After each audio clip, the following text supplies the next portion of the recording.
There we go. Hi. Hey. It's Skycatlive. What's up, guys? How you doing?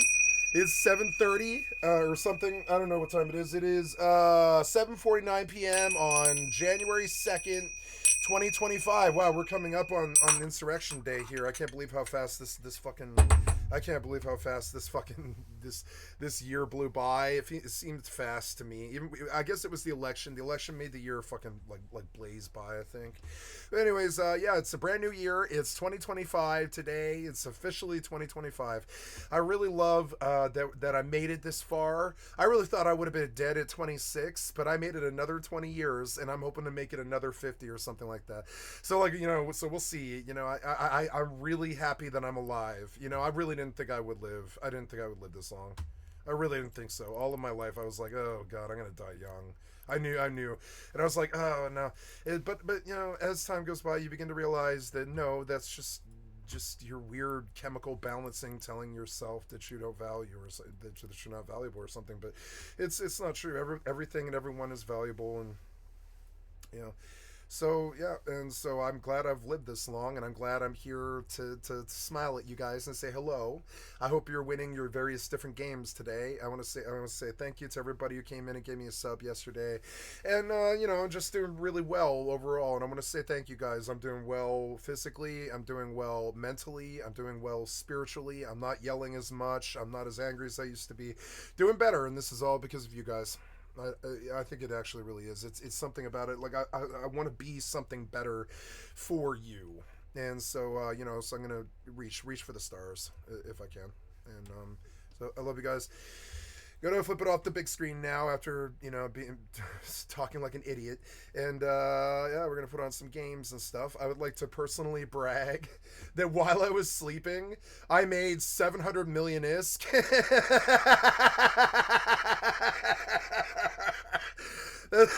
While I was sleeping, I literally made a quarter of a monthly sub.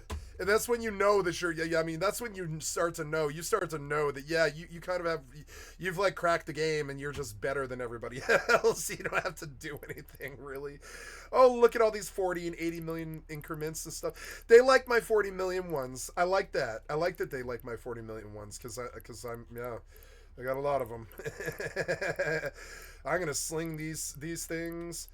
Anyways, so I am gonna rob some nerds, guys. The 700 million is proof of it. I'm robbing nerds. I'm full blown taking their money willingly. They're giving it to me willingly. They're like, I go to bed, I wake up, the nerds have paid me.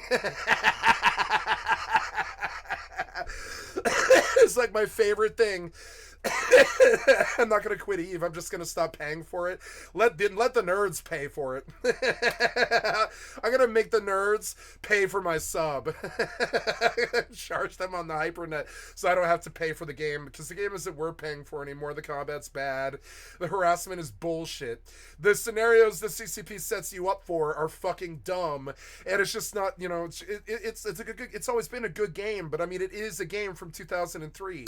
It has not the combat has not evolved. It is combat from 2003, which is fucking boring now. I mean, it's really cool sim combat when you first do it, but after you've done it for 10 years, like, oh, this combat's so goddamn boring. It actually is. It's like really fucking boring. It's the outcome's never boring. Like when your ship blows up, or their ship blows up, or the enemy NPC rat ship, blow up.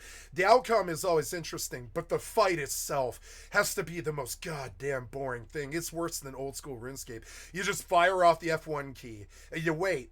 That's it. You press one button and you wait. That's literally what the fucking combat is. It's you turn on your guns and you wait. It's fucking boring. It's like the worst combat I've ever seen in a game. And like every day that goes by, I'm a little bit more self-aware that like I'm a combat guy, and if they don't have good combat, then I just don't really like the game that much. It's crazy. I have made so much money, and I'm going to continue to make more money. I've got to do clears before I can do anything else, because I'm fairly sure I did. I won like 500 million in ships that I didn't post yesterday as well. I won like 500 million in ships. I'm like actually a really good gambler on the hypernet. I have to like I really wish there was some way I could use this to monetize my real life, but no, the piece of shit nerds, fucking not nerds, the piece of shit politicians fucking fucked over all the gamer nerds. I really wish I could sell this money. I really do. I wouldn't mind selling this 2.2 billion for $25 and sending a nice gift to a friend or something, you know, or fuck it, or buy a bottle of liquor or something, or chocolate, do something nice for myself, you know. I want to use my life skill that I built all of my fucking life to have a career and sell currency. Is that bad? It's not that bad. It's not that bad to ask for. It's not like asking to be a drug dealer or a pimp or something like that. It's like, please let me sell my fucking game currency. You fucking suck. You guys suck so bad. I should be able to just sell this ISK that I'm making hand over fist, all 2.6 billion of it, for like $30. I really do feel this way. And honestly, I would pay the rent with it. I wouldn't be, you know. It's the one job that I can actually do. It's insane. I mean, I can be a taxi driver, sort of, but I always end up as a junkie in the motel somewhere when I do that. It's sort of dumb. Okay.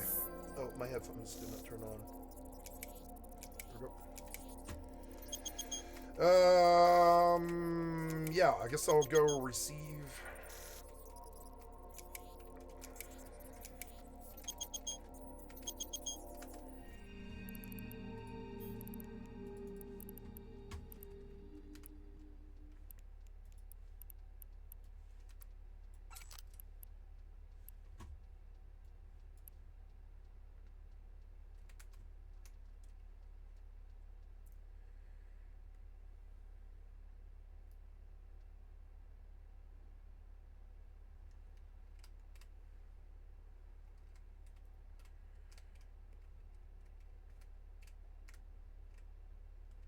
Butt cheeks.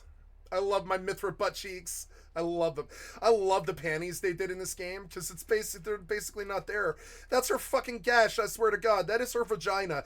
But it's not. It's just a pair of panties.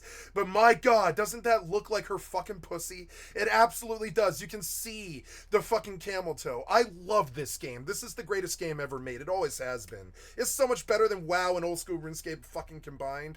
But I don't care that the nerds never played it. It doesn't change the fact that the game is actually extremely fucking good. It like actually really is. Come on, money. Yeah, give me some money on all the games. Let me log in all the games so I can get my money. Got my money. I wake up in the morning and I'm like, bitch, you got my money? And the game's like, yeah, I got your money, daddy. Here's 700 million more ISK. And I'm like, yeah, that's right. Well, that's what the fuck I thought, Grandma.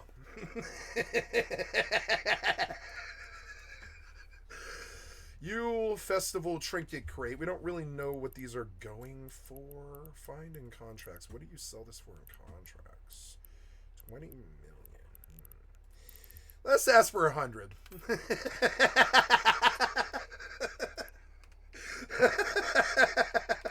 Love robbing nerds. I love robbing nerds. It's a bit rich. It's a bit rich. They probably won't take it. We'll do two of them for 100. You say 20 on contracts. I say 50, bitch. I want it. I got it. I say 50. So, oh no, that's not what I wanted. There we go. Okay, create. Yeah, is that right? Yeah, that's right. Yep, these. Wait, you're saying? Wait, I don't know. You say 120 million though. Maybe I want to rebuy that. Yeah, go back and find that trinket crate. I think I actually did not. I didn't rob these nerds enough. I don't think. Or a couple. Oh yeah, a couple of these are low. I should encourage them, but I don't care. I'll just repost. I don't care if they sell or not. I don't want to spend any money. I mean, we could encourage it. I mean, but it's stupid to spend this money. It's sort of dumb, especially if I lose. If I lose, it's like I'm paying him. I'm not paying anybody. They can just play the crates if they want to.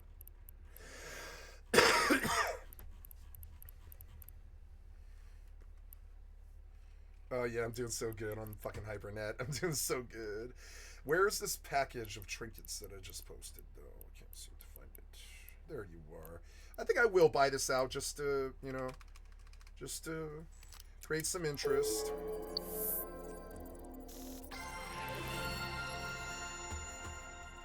Do some price manipulation there. See it? I am going to ask for 120 million. I mean, I'm greedy. I don't care if this sells or not. I don't care if this sells, honestly. I don't care. So, yeah, I mean, it's not like I need the money, so I don't care. I can wait. I can fucking wait. I really don't need to worry. Wow, there's open hypernets of 120, huh? Okay, that's what you say. I mean, that's not that bad. It's only like 15 million on a trinket crate. That's still not that bad. I could go a little lower. We'll go lower for these, like 80 million, because I actually want to make the sale at 10 million. Yeah, yeah. We'll do 10 million bets and see if they take them. They send me these crates, and I'm just like, oh, thank you, money, free money. Yeah, thank you. I should technically go out to nullsec right now with this booster that I have, because it's going to expire in 3 days.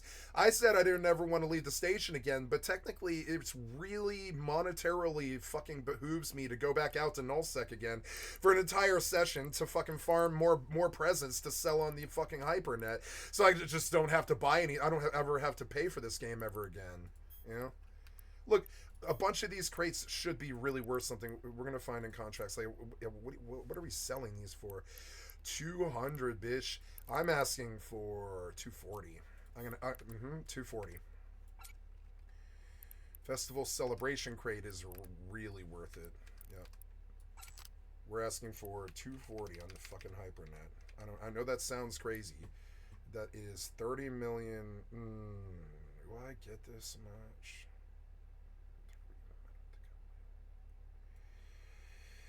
I think that's greedy, but I don't care. I don't care. I mean, it's not like I need sales. I have 3 billion. I don't need that. I mean, I think I've got 3 billion liquid. This is the most liquid I've ever fucking had. On top of all the mats, I've got so much in mats. I've got like 30 billion in mats or something like that. So this is like, it's uncommon for me to have this much liquid. I'm always buying stuff, you know, and it's weird. So it's like, I don't need to sell. I mean, I'm sorry, I don't need to rush. I don't care if this sells, and it is an exorbitant number. But I don't care. I mean, I could inspire some interest in it by betting on my gamble, but I don't think I'm even going to do that, because I doubt it. I doubt these will go. I doubt these will sell for this price. I don't care if they. I mean, if they do, all 3 crates, that'll be a bill. It'll be 780 million or whatever. And it's like that's so much fucking money off some crates and stuff. I'd be stupid not to do it. Like, I look at this money and I'm like, yeah, just pay me. You guys in nullsec, you can come sweeping through Jita and buy my crates. You're fucking rich. You're rich. You live in like okay, like 2,000 of these dudes. They live in wormholes and Poshvon. And they make so, you've seen me do it. I make so much money in Poshvon. They make so much money that 240 million isn't shit to them. It's not anything at all. It seems greedy to me because I always worked on a PvPer's income. You know, I've always had a PvP. Well, I didn't always have, but I always had when I was doing PvP, I had PvPer income, which is nothing because you're in the battlegrounds all day or fighting or whatever. You know, but like, these days I've got that PvE income where I know that I can rob these nerds. I'm very fucking aware of it. I know that I can rob these nerds for a lot of money. They'll pay me too. They'll pay me. I know I can rob these nerds. I know I can. I'm gonna do it. I'm doing it right now. I logged into 700 more million than I had like yesterday. You know, I'm not training skills, which does kind of suck. So I do see a kind of a goal. Oh my god, I have 2 million unallocated skill points. Dear God, why? I mean, yeah. So I could just buy Plex. I could just buy Plex right now. I could buy the Plex. I could buy the monthly, as my monthly. You know, as my monthly. Not my monthly. I bought a 2-week pass. I think for $10 or something, whatever it was. Yeah, I think it was. It was like $10 for 2 weeks. It was a pretty good deal because it came with a bunch of skins that I was able to sell too. I used them and sold them, but. Look, I have 10 faded volatile ice. Which one is that? Is it the nullsec one? Is that the nullsec one? Because that's a present right there. I should go turn it in just because it's money. It is money. It's like between 50 and 100 million. I should maybe go do that real quick. But it means buying well, no, I guess I don't need to buy a mining ship per se. If I take the ice out of the ship, can I ever put it back in? I don't think so. I wonder when my other account, when my sister account sub runs out, I'll be able to run them out there in Poshvon with a Miasmos and a fucking Venture, and I could make so much money. I could pay for the play. I could pay for my monthly. It doesn't have to be Christmas money. It could be, I could do all you know, if I were to just, yep. What I would do is I would bring out a Venture and a Miasmos. I'm going to stealth the Miasmos up, and fly her in while the Venture is filling a jet can. It'll take her 2 hours to arrive because she's cloaked, but 2 hours of moving at 8 meters per second, which is like the slowest you can move in this game, will get you to the other player in the belt. And so we just stealth cloak her and have her just fire off like a missile, like a torpedo or something. And 2 hours later, she travels the 120 kilometers. It takes her 2 hours to move, like 120 kilometers in 8 meter increments, so it takes fucking forever. But 2 hours later, she right as the jet can's full, she shows up and she uncloaks and she just takes the fucking ore and she jumps to the safe spot in Poshvon, and she warps out with the procs, and she just autopilots to fucking Jita. If I have to avoid Uedama, I will. But then I just autopilot her to Jita with procs. I take a procs thing out, and boom, what is that? I mean, it's like each trip is like 100 mil. So, and I could probably do like 4 a day after like, after, or is it like 100 million? It's like, that Poshvon ore, it's worth a lot. It's worth a lot. So yeah, it's like 80 million a run or something like that. So I do like 3 or 4 of those a day. And while it's boring, I could pay for probably both the accounts. I could probably make 5 billion ISK just off that.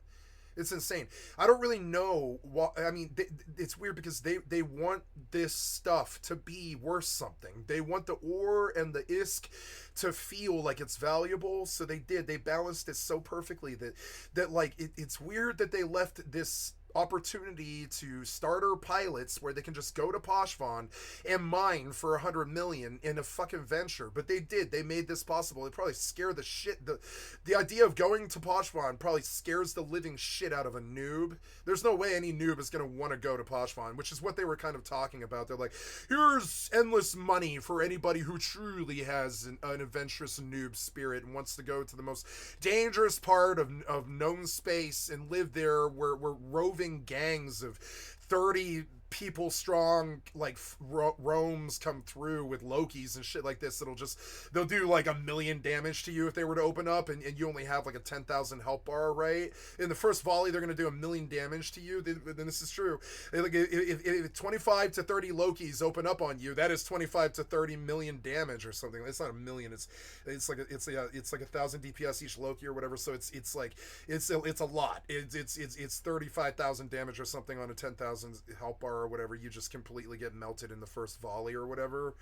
And so CCP was intelligent in making this available. If you're that noob who just wants to go to the scariest fucking place possible and dodge around trying to build your skills and stuff like that, you can go to Poshvon day 1 in a Venture. I'm talking hour 1, and you can unlock this earning potential. I mean, you wouldn't be able to do it day 1 because you would have to buy like 10 million in filaments, which is kind of a lot of money for a noob, but it's not that much these days. So, like, that is going to be about a day's investment of time. You'll have to go mining in high sec for a day to be able to get enough money to buy the Poshvon filaments to go out there. But I mean, like, it is there. The opportunity is there. When I saw it, I was like, oh my god, I don't ever have to pay for this game again, I don't think. And I'm right about that. This festival booster crate, it's worth, they say about what, 25 mil, so I'll say 50.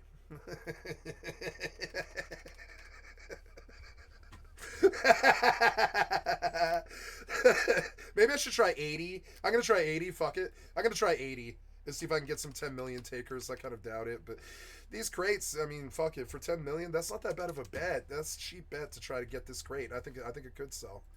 For one thing, there's never been a completed, so we don't know what it could sell for. It's insane. But let's find out. I gotta do clears. I keep forgetting that I've got clears that I've got to do. But I mean, I want to post. I want to get these up. So yeah, get these booster crates up. I mean, Yeah, I'm just gonna ask for. I mean, yeah. Yeah, what's this thing worth? Find in contracts. This thing is. Yeah, be about 80. You say 25. I say 80, bitch. Robin nerds. Yeah, 25? No. 80 mil. 80 mil. Fuck you, pay me. Nerd. Fucking nerd, pay me.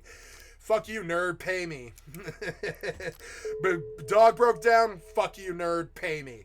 Cat's on fire? Don't care. Fuck you, nerd, pay me. Too much money on the hypernet? Don't care. Fuck you, nerd, pay me.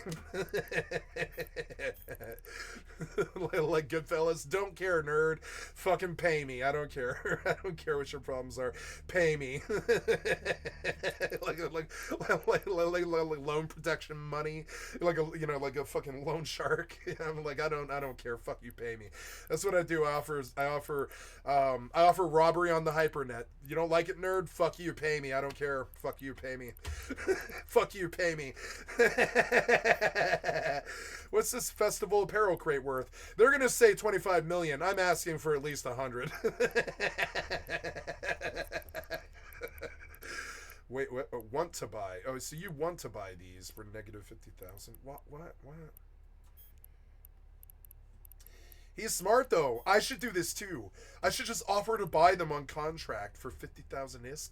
That's such a good idea, actually. He's smart. SMRT. I am so smart. I am so smart. So yeah, SMRT. That guy's smart. I should buy these salvage packages for 10 million. Who cares? I'm getting so much money for them. I need to create a contract. No. I need to find in contracts. I want to buy. He's a genius. I want to buy red salvage packages. Why didn't I think about this? I'm dumb. I should have thought about this a long time ago. I want to buy.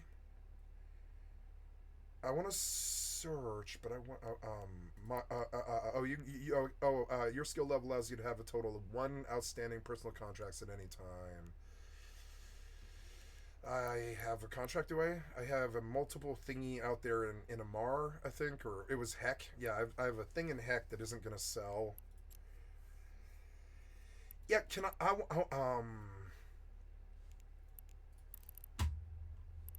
No, making contracts takes too much time. I'm not going to worry about it.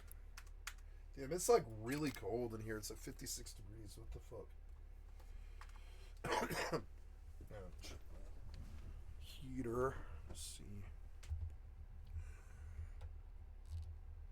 I love my life. Why is this tablet off? I turned you on. Why are you off, tablet? You're so annoying. You fucking shut off again. Fucking piece of shit.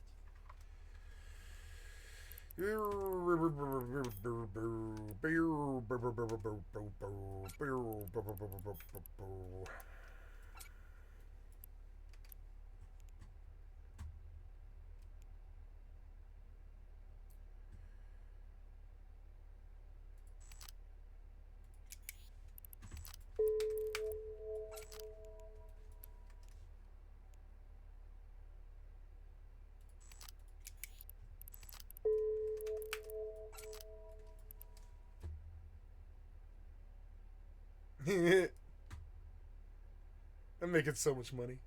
Oh my god, each one is 80 mil. I don't care. Yeah, like, I don't care. Rob these nerds. When they see them, they're like, oh yeah, nice. What are these worth? Ice Storm filament crates, binding contracts. You sell these for about 10. So, yeah, so let's ask for 20.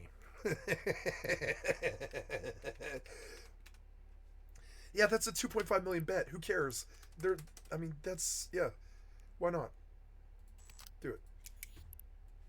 I don't give two shits about this fucking Christmas loot. Fucking sell it.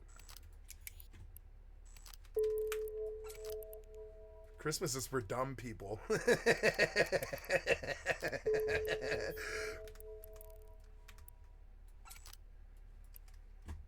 But boy, the feeding frenzy, I understand that. I understand the fucking monetary feeding frenzy that is holidays. I do.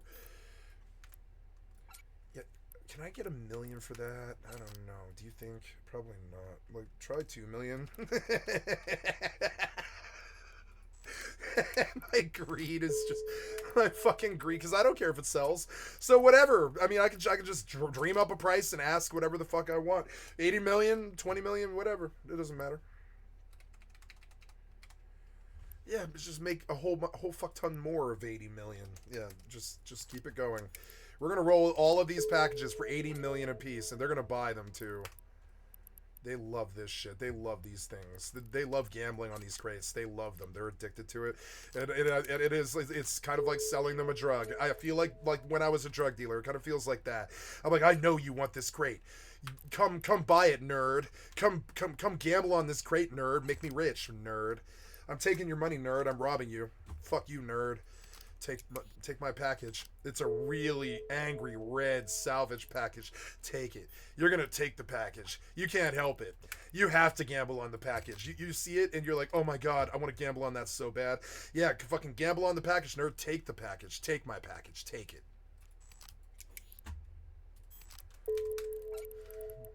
I'm like I'm like Leo DiCaprio in fucking Wolf of Wall Street, right? And I've got you on the phone, and I'm like cringing, and I'm like, I'm making jack off movements, and all the people around me are laughing, and I'm like, buy my package, come on, come on, come on, make some money with me, come on, do it, buy the package. And I'm like making the jerk off motion, and the guys are like holding their hands over their mouths, and they're like, I can't believe you're doing this. And I'm like, yeah, I'm gonna rob this nerd. Come on, buy the package.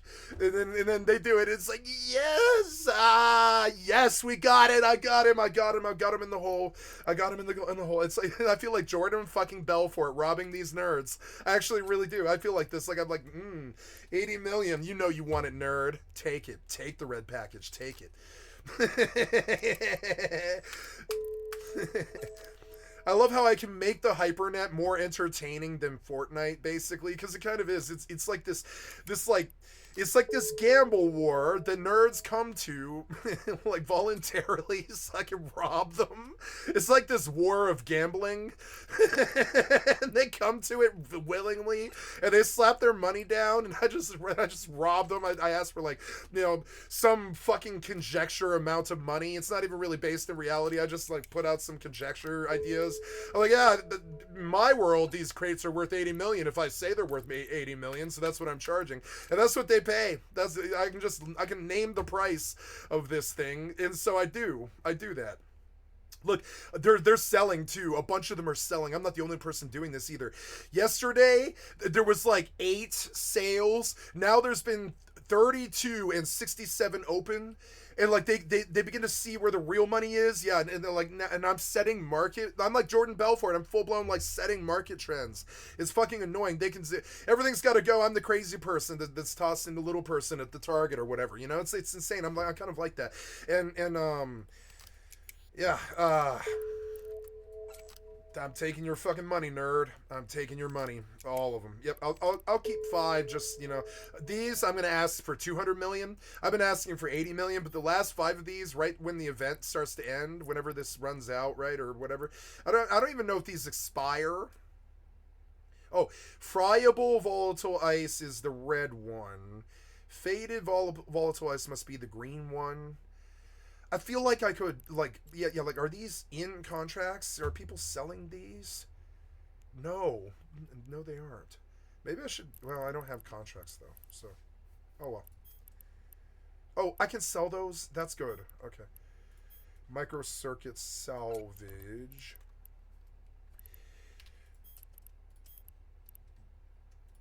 Salvage.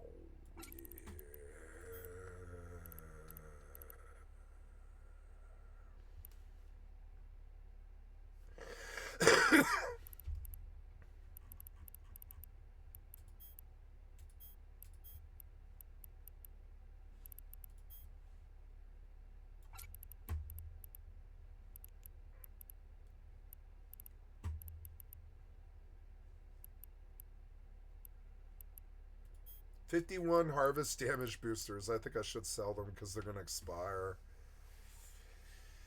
I mean, Why?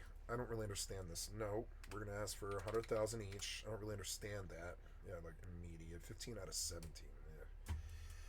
Yeah, right. Yeah, that's about right. Sell 51 of them at 100,000. Why are you giving me this red? What does the red mean? What? What? Yeah. Uh. Oh, I probably should replace the copious amounts of hypercores that I've definitely used. So let's go buy. That's probably what I'm gonna do with this money, which fucking sucks, but what can I do? 308. 308. Yeah. I would like to place a buy order. No, wait, come back. No, no, no, no. What was I doing? I was doing. I forgot what I was doing. Oh yeah, yeah. Hypercore. View market details of the hypercore. I would like you to place a buy order. I need to get on one of these games. I guess I'll do New World.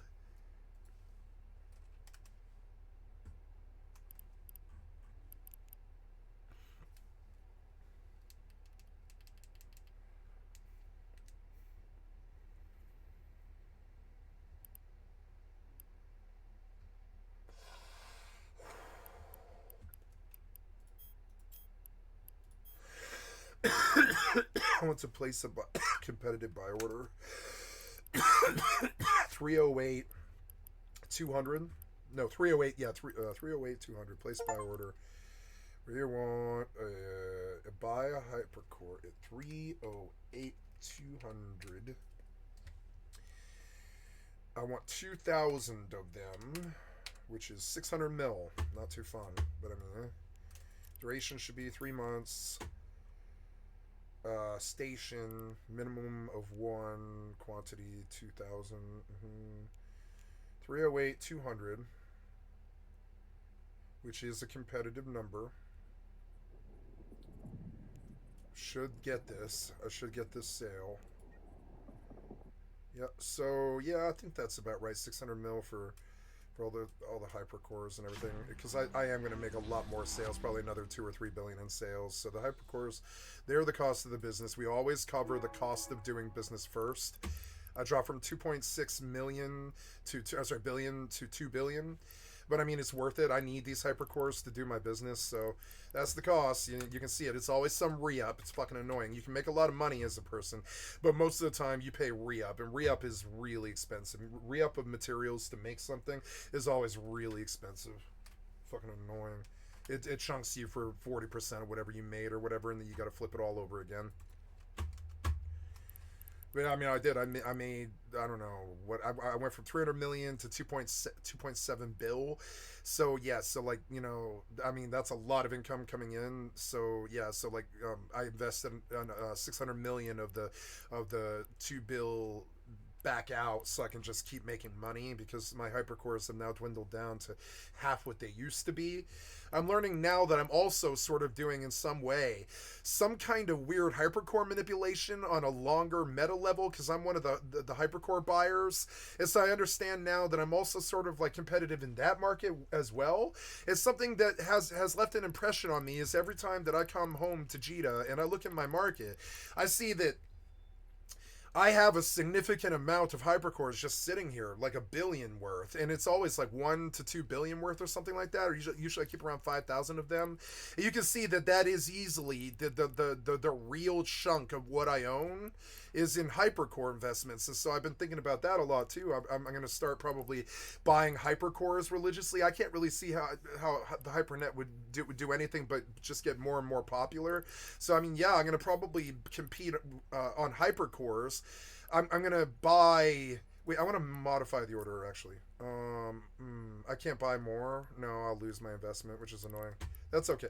So I am gonna go back and I'm gonna buy another 600 million of hypercore,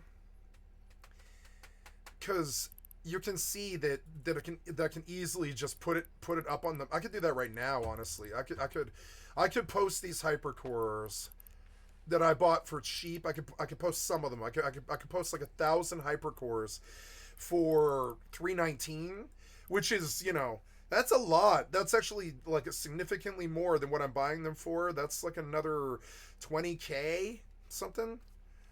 That's what, 1/12. Yeah, it's like it's about 1/12 of the total is just profit. So if I were to sell 1200 hypercores, I would be making about 100 free hypercores each time I were to do that.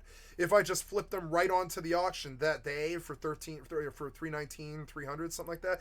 And so I think about the hypercores a lot. I don't compete on this market. I mean, I compete here where I buy probably more than everybody else buys. You see it? There's a guy here who does want a lot of hypercores at a cheap price. You can see it, but I mean, I'm mainly the one who's the big dick on the block, the big swinging dick on the block that's actually really competing in this market. I'm the one buying the lion's share of the hypercores. When I show up, I buy something like 5 or 10 times what other people buy, so I get a good solid price on one single transaction. I don't care if this sells or whatever, but it's just sort of interesting. So hypercores are something that I've been thinking about competing in a lot too. I don't ever need to leave JITA ever again. I have the intelligence to just sit here and flip this market into a full-blown tycoon career. And I think, most nerds would say that the ISK war is the end game.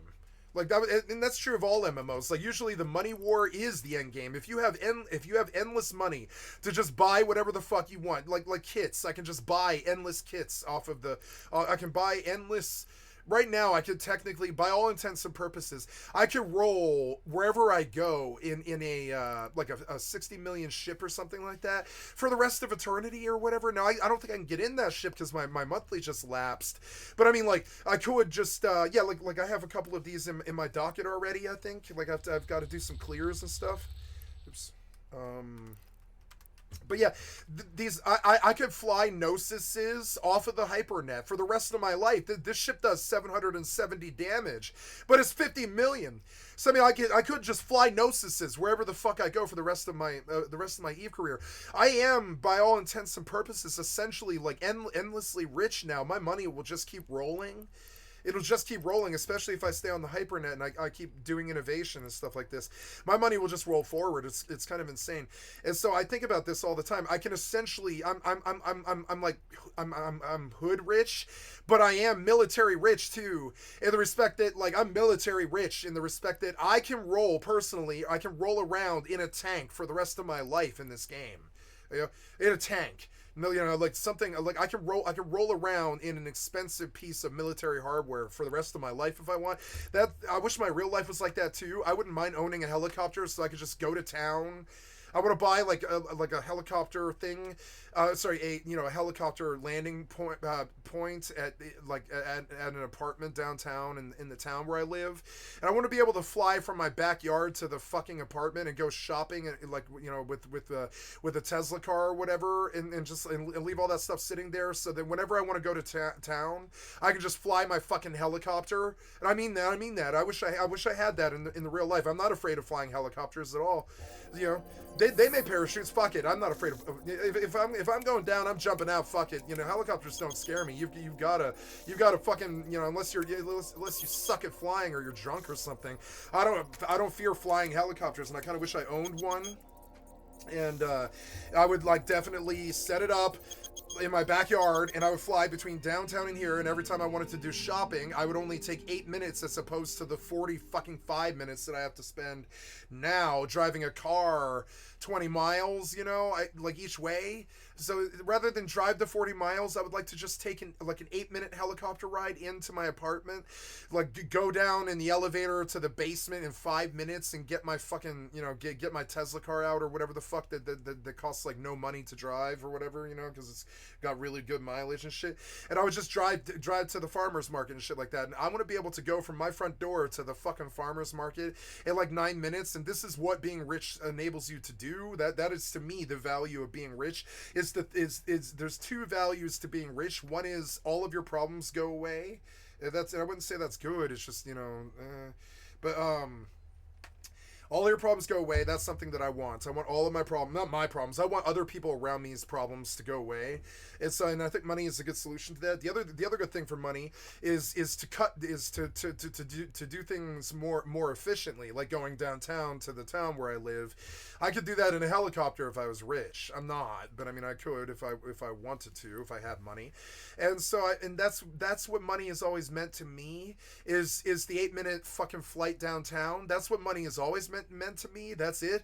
That it doesn't buy women. It doesn't buy love. It doesn't buy food. It buys food, but it doesn't. I mean, I guess you could buy a farm. Yeah, money will put food on your table and stuff. It will, but I mean, like, you know, but it really won't buy the things that I actually desire. I mean, really, I desire video games, weed, and women, and so I suppose money makes that easier. But I don't really, you know, but it doesn't really buy those things. You still have to go out and be a man in this world, and, you know, live your reputation and fucking, you know, be sussed out in the community and socially weighed by the women and all this stuff. And like, and honestly, I think money sort of smooths all of that, makes it easier. That's the only value that it has to me.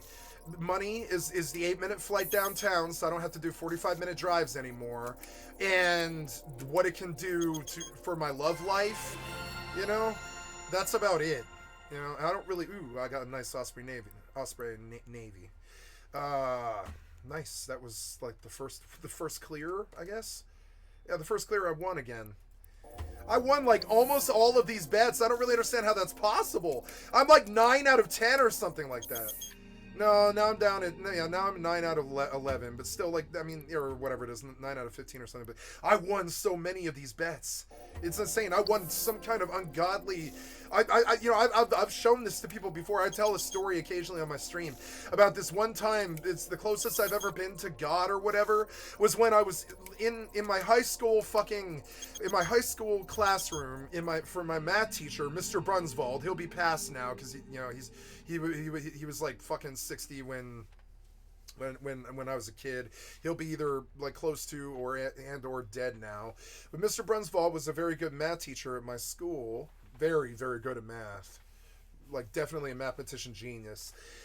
And he had us calculate odds with dice one day for a main lesson plan that he called 8 bags of gold.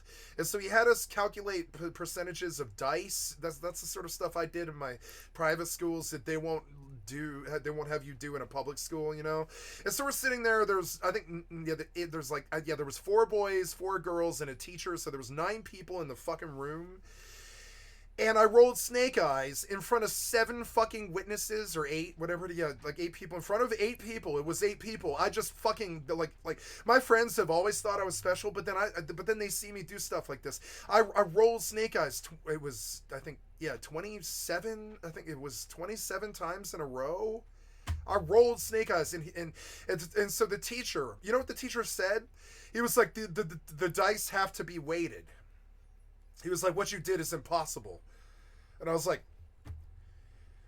it got really creepy. By number 7, we started paying. I didn't really pay attention. I was like, I'm getting a lot of fucking snake eyes. And they're like, what? And I'm like, I have pulled snake eyes in a row 7 times. And they're like, no, you haven't. And everybody comes over to my fucking table, and I start rolling 27 times in a fucking row snake eyes. I have witnesses.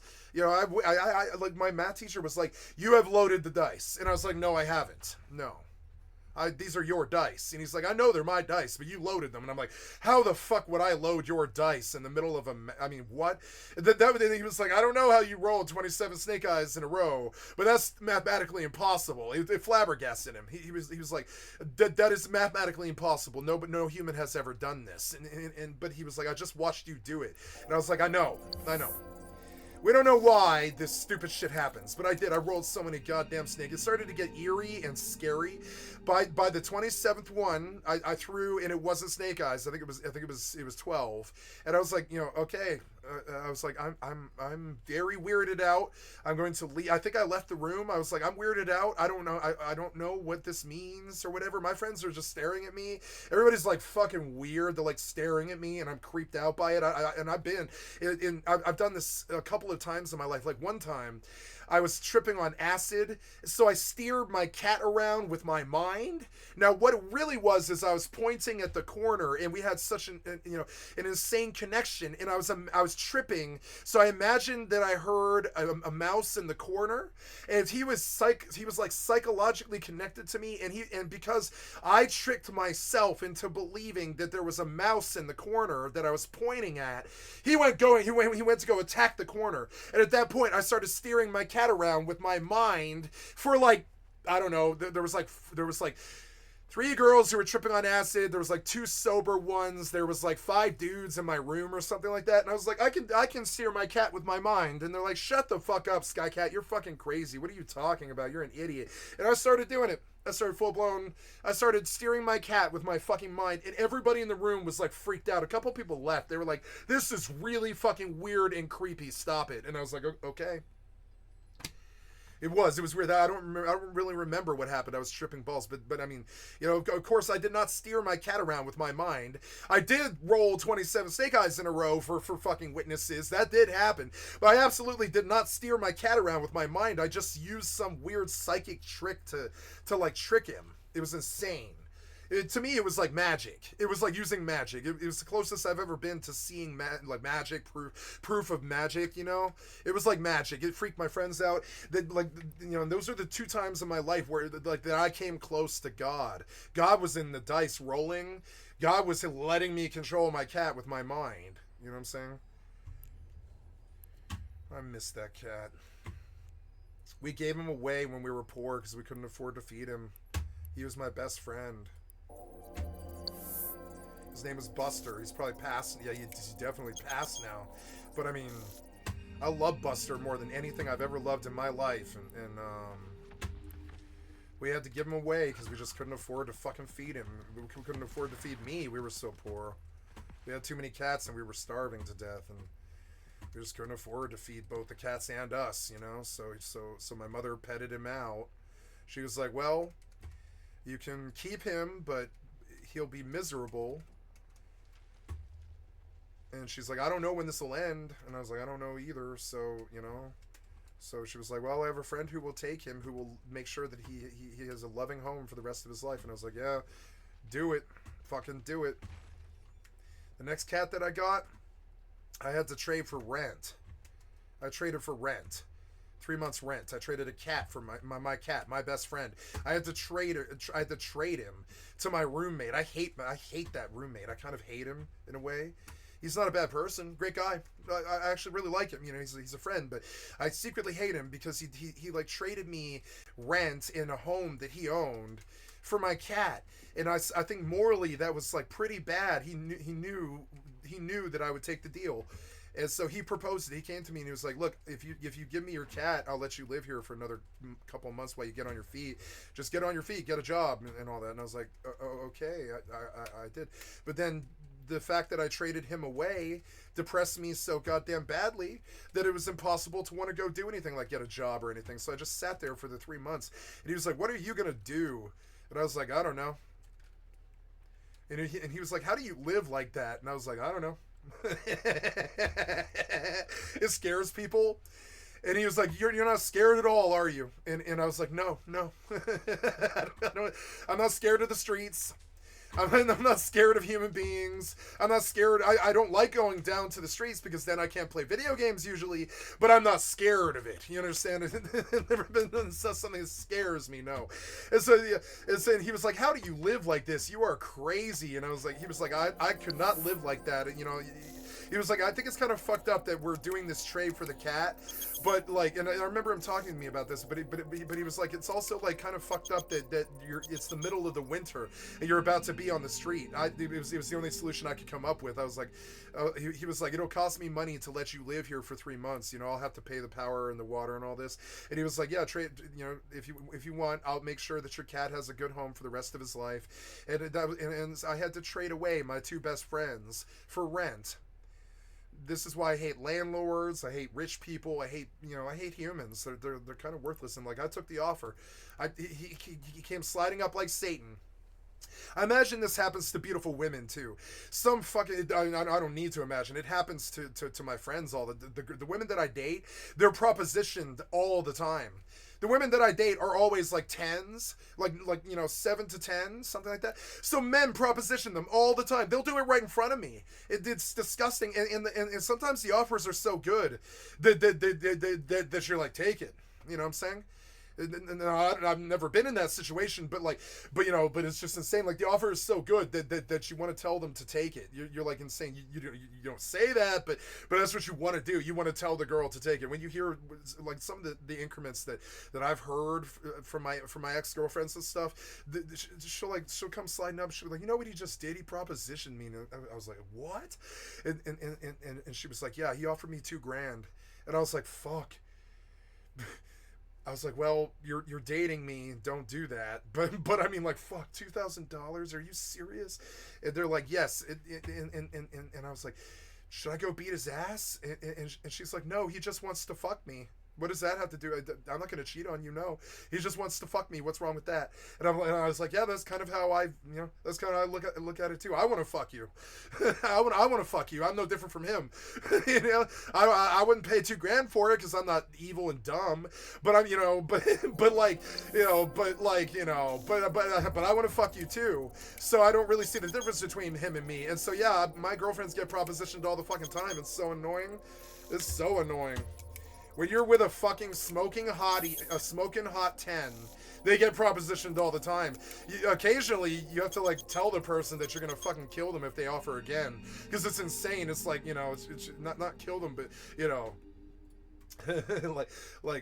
just you just like you have to tell them that it's not okay. Oh no, are you glitched? You are glitched. You're not gonna get off the screen, I guess. This is not yours to take. Okay, I don't know. Anyways, I have a lot of ships to post. When your job becomes... The hell was that? Oh, I'm in, New World, I forgot. When your job becomes robbing nerds, life is fucking sweet. My life is so sweet. My job is to rob these nerds with these 3 Gnosises right here.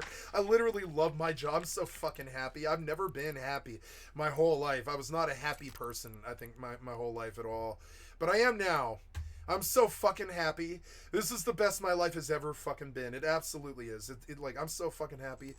I'm like over the heels in love with myself or whatever. And I'm so fucking happy. There's no reason to be this happy. It must be brain damage or something. I just don't have anybody trying to kill me. I don't have any problems. I don't, and that's really, I think that's okay. I think it's okay to not have any problems. I think that's a good thing, Having 30 years of terrible problems and stuff. There's been, when I cut the humans out of my life, all of the death and all of the sorrow ended for me, and I'm just so much happier of a person. I'm bragging. I know that I'm bragging, but I mean, bragging about happiness is badass. People don't often do that. They don't often. How often does somebody go, "I'm so happy. I want to click my heels. I'm doing so good. I'm so happy." Like I just want to brag about how happy I am. I'm so happy. I'm not a happy person. I've never been a happy person, but I am now. I've never had the grace or the luck, or just I mean, there before the grace of God goes never I kind of thing, because it's like I've just never had the grace or the luck or whatever the fuck you want to call it, the joy. I've just never had the grace or the luck or the joy to be a happy person, but I am now. I'm a happy person. I have a home. I have a woman that I love. I've got a loving family. I have a job that I fucking adore. I love my job more than I love myself. I love my job. I really love my job. It's my favorite fucking thing. It's not my favorite thing. That would be cloud candy. But right below cloud candy is my job. I love my life. I'm so fucking happy. I don't need to be drunk to be happy or anything like that, or high or anything. I used to have to be drunk and high to be happy. It was like a requirement. For us coming up in the lower class and all that shit, a good happy night is a good night with a handle of expensive vodka and an eighth of marijuana. That's what happiness is to a lot of my friends. Still, that's what it is to me, kind of. It's insane. So, you know, but I don't need that stuff. I don't need it. I don't need it right now. I don't need that stuff anymore. I don't need to prop myself up with drugs and alcohol anymore. I'm just happy in general. It's because all of the bullshit, it kind of stopped the minute that I stopped dealing with humans. I just, you know, stopped doing it. I was like, yeah, I don't really like humans. I don't want them in my life. I love my family and I tolerate my family, but honestly, I don't really want them in my life either. It's insane. But I mean, I don't really want humans around me. I really don't. And I want cloud candy around me, but I don't want, like, you know, other people around me. It's fucking weird and it's stupid. And so when I just decided to live my life like that, I did really well. I'm so fucking happy. I think so many people are so unhappy right now. It is weird. I'm always on the other fucking side of the spectrum. I'm always on the other side of the issue, whatever it is. I was so unhappy for 30 fucking years or something. And then, and everybody else was doing fine. Now, everybody is so unhappy, and there's all these trankers on the streets, and homelessness, and fucking problems, and Trump, and all this stuff, and everybody's so unhappy that they talk about the apocalypse all the time. But I'm over the moon. I'm so happy all of the fucking time. I am, like, the happiest I've ever fucking been. You know, and it's weird, and why can't we all be happy at the same time? It's like I'm miserable, the world's happy, you know, I'm happy, the world's miserable. It's never like everybody's all happy at the same time or something. It's like the darker that this world is getting each day, as there's more and more mass killings and just fucking political violence and problems and shit, and people are just unhappier, the happier I get. I mean, maybe I'm a sadist and I'm happier when everybody else is unhappy, I guess. I don't know what it is. It's something crazy, but it's some psychological thing. But I am so fucking happy. It's just weird. Like, I just want to talk about it. Like, I'm in love with myself, and it's like I'm a 14-year-old boy again, and I'm in love with the first girl that I ever fucked, and I just fucked her. That's how happy I feel. It really feels like that level of happiness. It's like that. It's like when I lost my virginity, and I was in love with this girl, and I lost my virginity to her, and it was like the most amazing day of my life. And, you know, it went so well, and it was, you know, it was just amazing. And, you know, I think back on that fondly of how happy I was afterwards, and that's the happy that I have right now. And it's not even like I slept with a girl or anything like that. It's been, I think, it's been about 4 years now. It's been about 4 years since I've had sex. I'm not doing so well in that department, but trust me, sex to me usually means like, you know, stripper, psycho, druggy. So, you know, yeah, I love sex, and I like having a lot of sex with women, but that means that I have to pursue my woman, which means that, and I have a certain type, which is drugged out stripper, psycho, whore. I don't know what else to say it. That's actually my type. Drugged out stripper. No, it's not my type. It's not my type. It's just what I gravitate to when I look for casual sex, you know? And so that commitment usually means a girlfriend. The girlfriend relationship might last some years, whether it's a good relationship or not. I'm always in long terms, you know? I've been in long terms my entire goddamn life. And I'm so happy I'm single right now. That's another reason that I'm happy, is I'm fucking single. I don't have to worry. I don't have to feel bad about being in love with the woman that I'm in love with. I don't have to worry about other women. I don't care if I ever see her again, even. She's just, you know, I'm going to love her anyways. It's that lack of doubt, you know. I don't have a grain of doubt about who I love at all. In anywhere form, I have no, what's the word, like, reluctance, no hesitation. I like, she was the one for me, and I don't care if I ever see her again. The love resides, and the love enriched my life, and it made me a better person. It made me it got me sober. The love was the greatest thing in my life. And that's where all the happiness comes from, is love.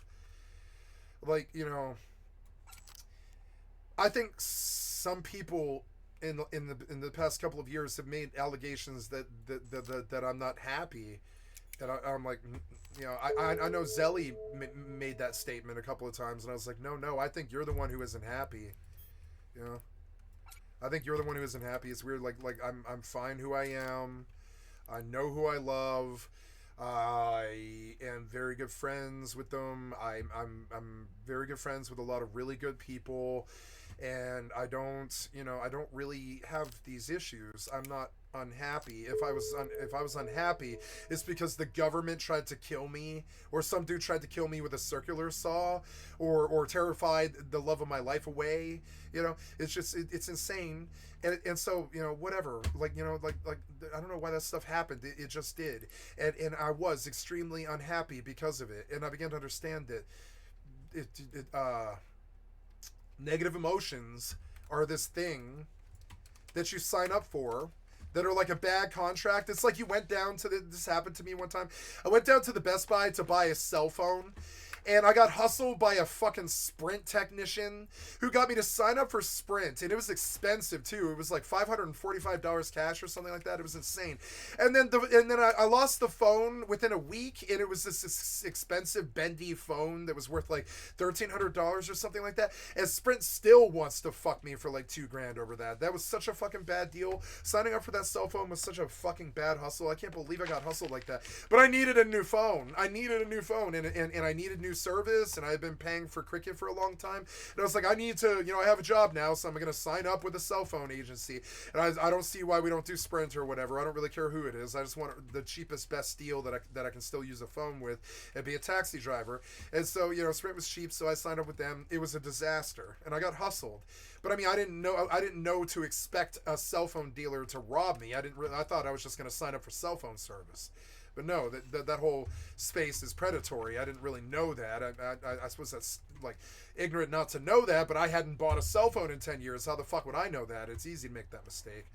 So and so I got hustled by Sprint, and I was like, I came back to the store, and I found that technician again, and I was like, I'm not going to drink this milk that went sour. And they're like, what?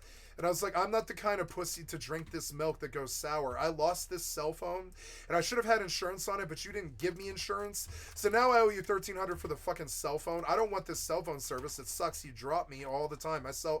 My calls, half of them are dropped. And I was like I can't be a taxi driver and drop the call with the customer. I'll lose the business. And he was like, I see. And so what should we do? And I was like, well, you want $1,300 for a fucking cell phone. You're not getting that. I'll tell you right now, you guys can chase me for years. You're not getting the fucking money for this cell phone. That's not happening. And he was like, okay, well, we're going to have to agree to disagree. Have a nice day, sir. And I was like, yeah, you have a nice life. And I never did see or think I thought about that since then, but I don't give a shit about that. I'm not paying them their fucking theft money. That's not happening. You can call me an idiot for getting hustled like that, but again, I didn't lose a single penny. I still haven't lost a penny to it. I don't think anybody's ever actually managed to take any money from me. I don't think. Like, no, I don't ever remember cash being stolen from me. I'm not the type. I'm not the type for bad stuff like that to happen to. It's not. I mean, random bad stuff happens to me, but not because I'm a bad person or anything like that. Whatever. Osprey Navy issue. This is a good haul. 67 mil. Look at all this shit. I have made so much money. I don't need to lead the station, and I'm not going to. I'll just post my shit, fuck around, loot my gill, loot my isk, get my money. Yeah. 50,000 gil that I really didn't work for, basically. I mean, I worked for it, but it's like a button press. And it fires off 6 synths, and then I just sell the 12 ingots. I barely work for this money. I don't do anything to make 500,000 gil. I absolutely don't do anything. You know that I don't. I don't play this game basically at all. Just like this game, I don't play this game. I have such a good job because I could just sit there and do nothing on MMOs all day, and I love it. I love it. It's my actual job. It doesn't matter if I do anything. It really doesn't. It doesn't matter if I do anything. I can sit there and get drunk for. I just did it. I got solid drunk for. I got stone drunk for 2 solid days from like New Year's Eve until January 2nd. I was just wasted off an entire handle of fucking vodka. You watched me do it. Today I slept for 7 hours because I went to bed at like 11 in the morning because I had been binge drinking for 2 solid days. But I was on stream the entire time. I recorded the entire thing. I'm reluctant to post it because I'm sure it's really bad content of just me being extremely drunk on New Year's Eve. But I mean, I suppose I should post it, I guess, because who cares? I don't edit myself. I don't give a flying fuck what I said or did. I don't care. If they want to ban me, they can ban me. I don't, whatever. I don't care. So yeah, we are. We're gonna post these fucking videos. Absolutely. This is January 1st at 3 in the afternoon. Yeah, this is my New Year's. This is my New Year's Day. It's New Year's Day. And I drank for 24 solid hours. And I don't even think I played a video game. I'm a game streamer, but I don't think I even played a video game or anything. Oh, I did. I played Fortnite with Cloud Candy. Yeah. I play Fortnite with Cloud Candy. That's all I want to do anyways. So, whatever.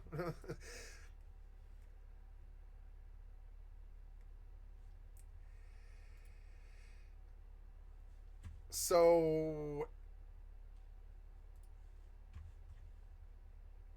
I'll title these videos and I'll just right on stream. I'll just post my videos and shit. I don't care. You guys can see the process. It's a fun process, kind of posting videos. I actually really love doing this.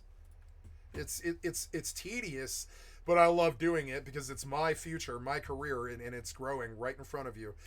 Things are gonna change. I can feel it. I'm a driver. I'm a winner. 1 of 3.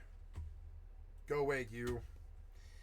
And 1. Stupid developers. 0, 1, 0, 1. 24.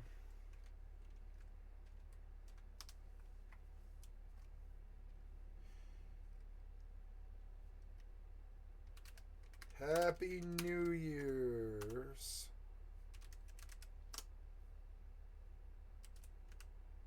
Oh, I can't.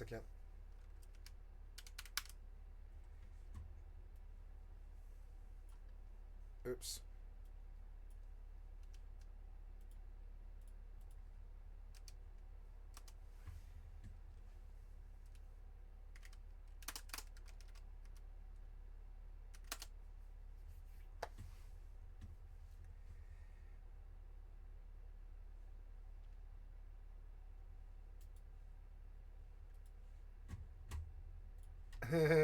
I went all night, and then I have no idea what happened the last 2 days. I don't care either. I just don't care. I think I sang a Sublime song, "What Happened." I think I remember that part of it.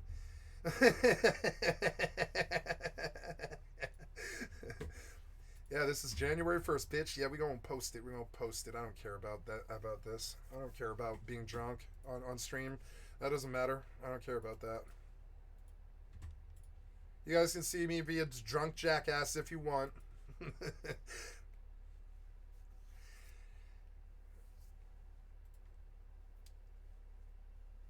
Happy New Year's. It's a drunk Skycatlive.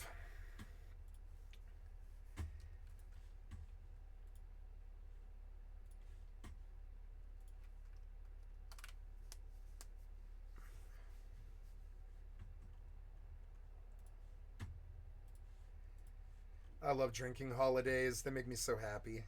Drinking holidays are one of the reasons to live, you know? I love drinking holidays. They make me so happy in my soul. I'm feeling the afterglow of New Year's 3 days later. I don't care. I fucking love New Year's.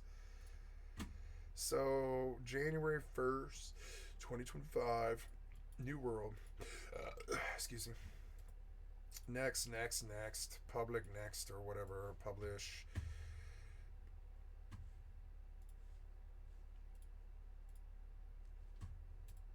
Oh, don't log me out. I can sense that you're trying to log me out now. Like in the next 3 minutes or something. Don't log me out.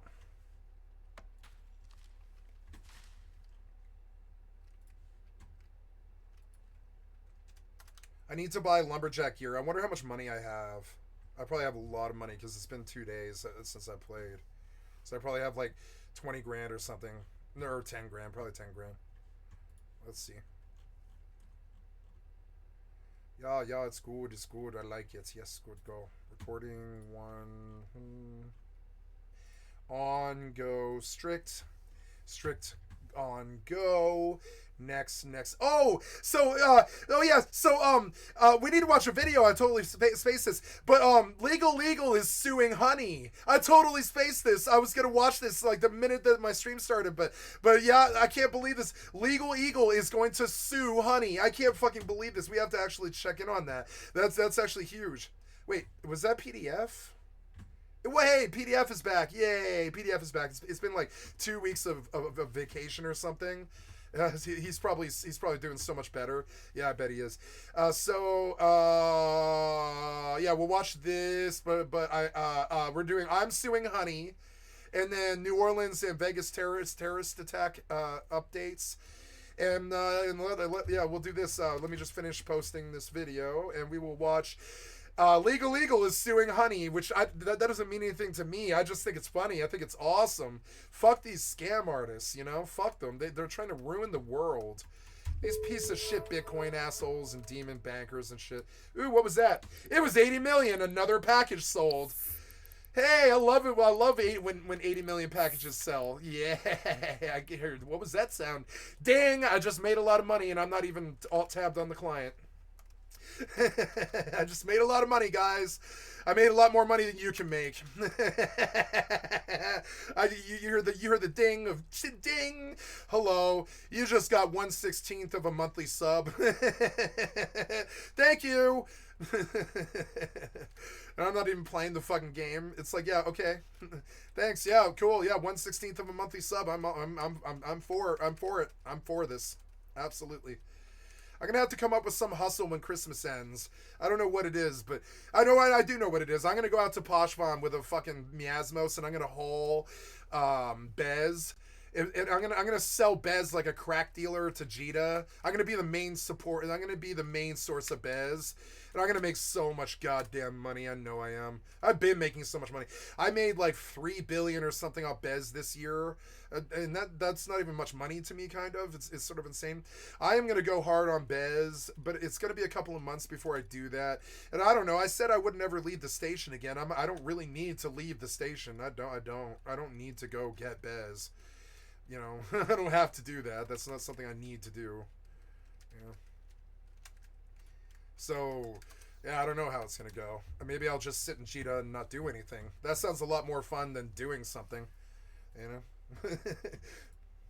The biggest scam in YouTube history. The biggest YouTube scam has just been revealed. Honey, I really wonder what Honey was. I was like, you know, I'm just not going to pay these people ever, so I'm never really going to understand what the fucking deal with Honey is. one of the largest influencers. There's no, I was like, there is no way that Honey could actually be what it says it is. Nobody can just connect all the coupons. It's a dream that nobody can actually attain. The businesses themselves won't permit you to do it. They don't want you couponing them to death and getting organized about your coupons. They don't want that. So I was like, how did Honey do? An algorithm isn't good enough to unlock all of the coupons on the internet. It's just not that good. And I knew this was a scam since day one, but I was just like, what if it's real? What if it does somehow give you a product or something? You know, Influencer scams. This might just be the biggest influencer scam of all time. Honey has oh been yeah, revealed. I turned down my volume yesterday. I'm gonna put it back up again. A bit. There we go. To be a complete scam. The Coupon Mafia? The Coupon Mafia. It's scummy as hell. Yeah, like you can't link all the coupons. The fucking retailers won't let you do it. People have been trying to do that for like 200 years and shit. The retailers, they won't let you. They're full blown. They like they just won't let you. So I was like, what is honey? I always was like, what is honey? It doesn't really make sense. They can't connect all the coupons. That's impossible. So what is honey? That's what I always asked that. I think I've asked it on stream before. I'm like, what is honey? Like, what actually is it? Because it can't possibly link all of the internet coupons. That's not possible. The retailers don't permit that. So is it a lie? Apparently it was a lie. It was like a fucking lie. Hesitate to call it illegal because I just genuinely don't know. I need a yeah. I was like, is it even legal? Like what is honey? Like, you know, they don't. The public is turning on this guy. I can't even fucking remember his name, but I don't mind this guy. I see somebody who isn't an idiot. I don't mind this guy. He's getting canceled like right now, and I can't even remember his fucking name, but I don't mind this guy. I don't think he's as bad as people say he is. I think he actually is a smart streamer. That's what I see when I look at him. Illegal video. And I think Honey should be sued for it. I am glad that everybody is now aware that Honey has corrupt business. See, I'm so bad at fucking streamers. I don't watch streamers, so I have no idea who the fuck these people are. I do watch streamers all the time, but I don't pay attention is the problem. I don't actually pay attention to who these people are. So it's like, it sucks when I don't know who they are. I know that guy's famous. I have no idea who the fuck he is. I have no idea. Model. Like, I don't know. Creators are saying that Honey is a scam. They believe that Honey steals from creators. Yeah, I think so. On behalf of creators everywhere, okay, so can I get in on this? I've never used Honey, but can I just go sign up for Honey right now and then join the class action lawsuit and get $10,000? They've filed a class action lawsuit to stop it. So, how did we get here? Well, as you probably... Oh my God, Legal is going tort.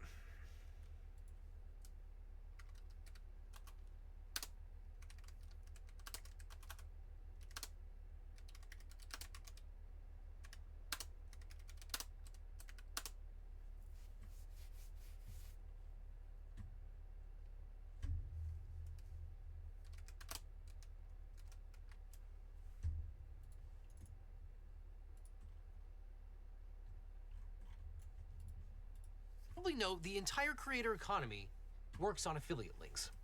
The question that everyone on the internet wants to know when you're making a purchase is, how did you get here? Honey allegedly interjects itself into that chain, erases all the past history and says, I'm the one responsible, often harming consumers in the process by replacing a coupon or discount code with a Honey-related code. Go to every computer in your house, your mom's, your dad's, your sister, your brother's. What? No, don't do this. Don't do this. Install Honey. And while if this is what? True, the consumers would be harmed by... Why are you shilling for Honey like that, Mr. Beast? I mean, I know why. But I mean, like, but why? That doesn't serve you. That serves Honey. How does that serve you? I mean, I guess you using your code, yeah, like I guess, yeah, using the code, you can make a lot of money. Yeah. By this practice, creators are getting absolutely screwed. Let's say you're at a department store looking to buy a new TV. A salesman spends time running you through your options. You decide to buy, he gives you his referral card, you get to the checkout, and right as you're about to pay, a sleazy salesman pops up going, hey, should I check if I have any coupon codes for you? Naturally, you say sure. He snatches your referral card without you ever noticing, looks for coupons, says sorry, no luck this time, but instead of handing back the original referral card, he hands back his own. It's free money, they say. But we believe that nothing could be further from the truth. Unfortunately, there's no such thing as a free lunch. He's trying to say this with a straight face because he knows that he's going to slaughter these people. He's got him dead to rights or he wouldn't sue. We believe that money came right out of the pockets of your favorite YouTubers, TikTokers, Instagrammers, podcasts, and bloggers. Now, you might have seen Megalag's expose. It's incredible. You should absolutely support him on Patreon, link in the description. But I wonder if I can go take a Honey sponsorships just so I can get in on the tort lawsuit. Is Honey still around? Are they legal and around still? Because can I buy Honey just to join the lawsuit, try to get $10,000? That's just the tip of the iceberg. I want to dig deeper because this is something that could affect every creator and influencer on every platform. And I mean, this is one of the reasons why I don't take. I've had quite a lot of offers actually now. They see that I've got viewership and they want me to sell video games, cell phone games. They want me to sell. They think that with my viewership, I would be able to sell cell phone video games. So they make these offers that are kind of lucrative and are attractive. But I'm like, I'm not gonna become a fucking shill for some cell phone game company. I'm not the cell phone game company, you know. If I'm not using the fucking if I'm not using that product every day, I can't do an advertisement for it on my stream. I can't do that. Like I could see doing an ad for Canada Dry. I could see doing an ad for Platinum 7X. I could see doing marijuana placement. Like I could see doing for instance I vape these because I believe in these fucking products, you know. I really believe in these products, like enough that like I love Canada Dry. I think Canada Dry helped me maintain my weight and stuff. I love soda. I grew up drinking soda, but I drink Canada Dry instead, which has no sugar, carbs, or fat in it. So it's like essentially like buying water. It is carbonated water. That's all it is. And so like, you know, and it's a guilty pleasure blowing like $12 a month on fucking Canada Dry, but I do it. So I believe that I would take a sponsorship from Canada Dry, and I would sling Canada Dry on my stream, and I'd be like, drink Canada Dry, guys, fucking amazing. This Easy Vape company, I really fucking believe in them, particularly because they sell the only they call these twists, or you know, canisters or that kind of thing, but the twist canister is like expensive. It's $15 or 2 for $30 kind of thing, but all of the canisters, they come with a cigarillo tip that's as fat and circular as the canister itself. It comes all the way out. It is a big cigarillo tip that doesn't taper like this. Do you see the tip of the device is really special because I can grip it with my teeth while I'm playing video games. Shit. I can't do that with the big cigarillo tip. I can't actually do that. And so I believe in Easy Vape. I fucking believe in them. I will sell their products even if they don't pay me. So it's weird. I have these passions for products that I would love to shill for and take some money to shill for, absolutely. But it's not this shit. It's not cell phone games. I don't believe in cell phone games. Not really. I mean, like, yeah, I believe in Tetris on your cell phone and stuff, but I don't really think cell phones do games very well. You know? It's a product I don't really have a lot of faith in. I can't believe Legal is suing Honey. That's insane. Everyone. Creators, viewers, advertisers, even the companies that provide goods and services. Now, as you probably know, making videos or posts can be an expensive endeavor. And when you think about it, it's kind of incredible that platforms like YouTube, Instagram, Snapchat, and TikTok are free. And they can afford to be so because they rely on advertising. Now, that might come in the form of programmatic ads that are interjected while you're watching, or it might come from a sponsorship provided by the actual creator that you're watching or listening to. And if a creator runs a sponsorship or has an affiliate relationship, they'll probably tell you to do one of two things. Either click on the link in the description or the comments. Legal is doing so much work all the time that you can hear his voice is stressed, like mine. He's got a stressed voice because his job is the written word, or like not written word, but you know his job is recitation of scripts, and it shows in his voice. You can hear his voice is extremely stressed. I don't think it's weird because now I believe mankind kind of needs a strong steroid for vocal cords or some such, because some of us talk for 12 hours a day, 14 hours a day, like him. Or use their promo code. And they need to make like a substance that strengthens. I mean, they do, but I've asked for it from the doctors, and they're like, no, you don't have anything to warrant that kind of expensive medication. And I'm like, okay. But I tell them, I'm like, but my job has me talking for 14 hours a day, every single day, 7 days a week, 350 days a year or something like that. I don't really get a break ever. And so I kind of need something like a steroid to improve my vocal cords because they're constantly under stress. And they're like, well, such things exist, but you don't have a condition that would warrant me giving it to you. And I was like, oh, really? You can't just sell me fucking mouse steroids or whatever. I'm sorry, vocal cord steroids. You can't sell me vocal cord steroids. I actually asked my doctor that, and they were like, no. Audience member probably get a nice discount. And I know. I can think of several people that need it. The first person that comes to my mind is Amiru. Amiru's voice is stressed. I don't know why Miro's channel is never it's because she's probably such a feminine streamer that like a Miru cosplay contest. Oh my god, I'm so jealous of him. She's so fucking fly. Oh my god. Hi chat. Oh gosh. Okay. Can you hear it in her voice? I love Amiru. Welcome to this is my 5th. You can hear it. She's got it too. She's got vocal stress because she talks for 14 hours a day. She screams and yells for 14 hours a day. She is a streamer. And you can hear it in her voice when she talks. And you can hear it in Legal's voice too. You can hear it. They need to start making like mouse steroids or whatever you want to call it. Or like vocal cord steroids for these streamers. Because it's a problem.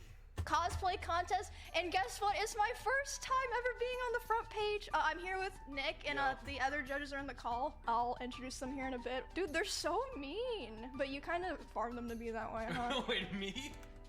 Well, they just what face when you show Well, up. that's because I'm ugly, so they do it naturally. I don't want them to do that. I have no choice. Well, I don't want them to do that. Yeah, I know. That's how I feel too. Wait, me? Well, they just what face when you show Well, that's up. because I'm ugly, so they do it naturally. I don't want them to do that. I have no choice. I don't want them to do that, but I have no choice. Well, he's got a good personality. that means I'm ugly because they do that when I show up. No. Oh, We're both ugly. No, Amiru, you're like one of the most beautiful women on the planet. You have a look that they don't have, that Hollywood likes, you know? She's got that natural beauty.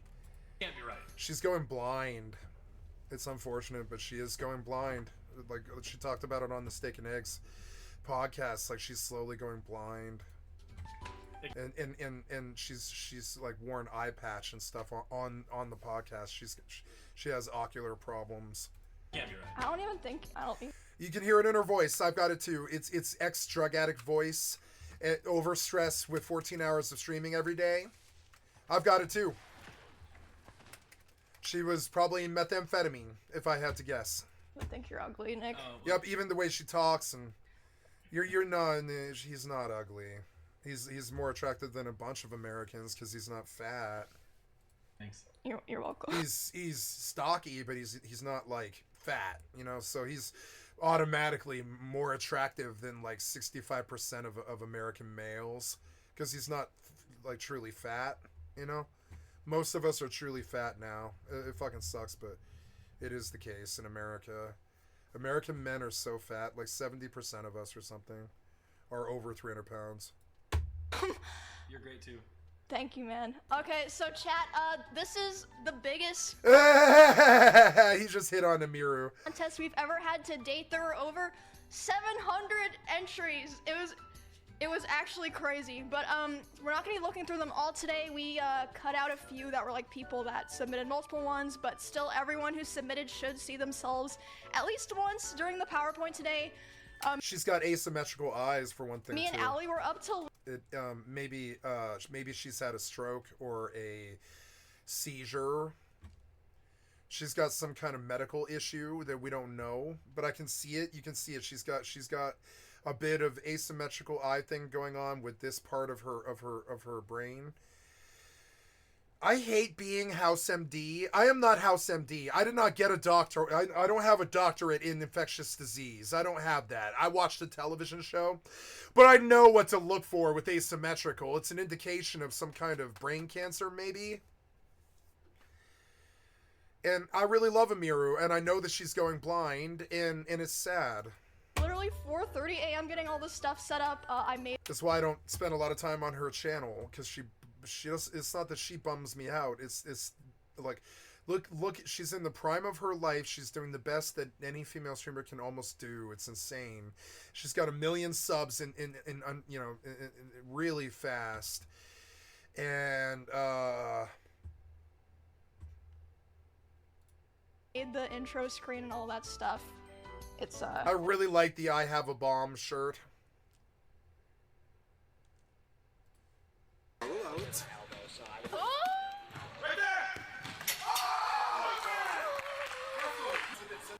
Is she Japanese? No, she's Chinese. She's my type. I like exotic mixes of white and exotic, usually Native American. It's my type. Cloud Candy is a full-blown white girl, just full-blown, like, stereotypically white girl. But and she's like, I didn't know she was my type until I met her, but like, it was just, it's kind of insane. Like the rest of the girls that I've ever been around, they're all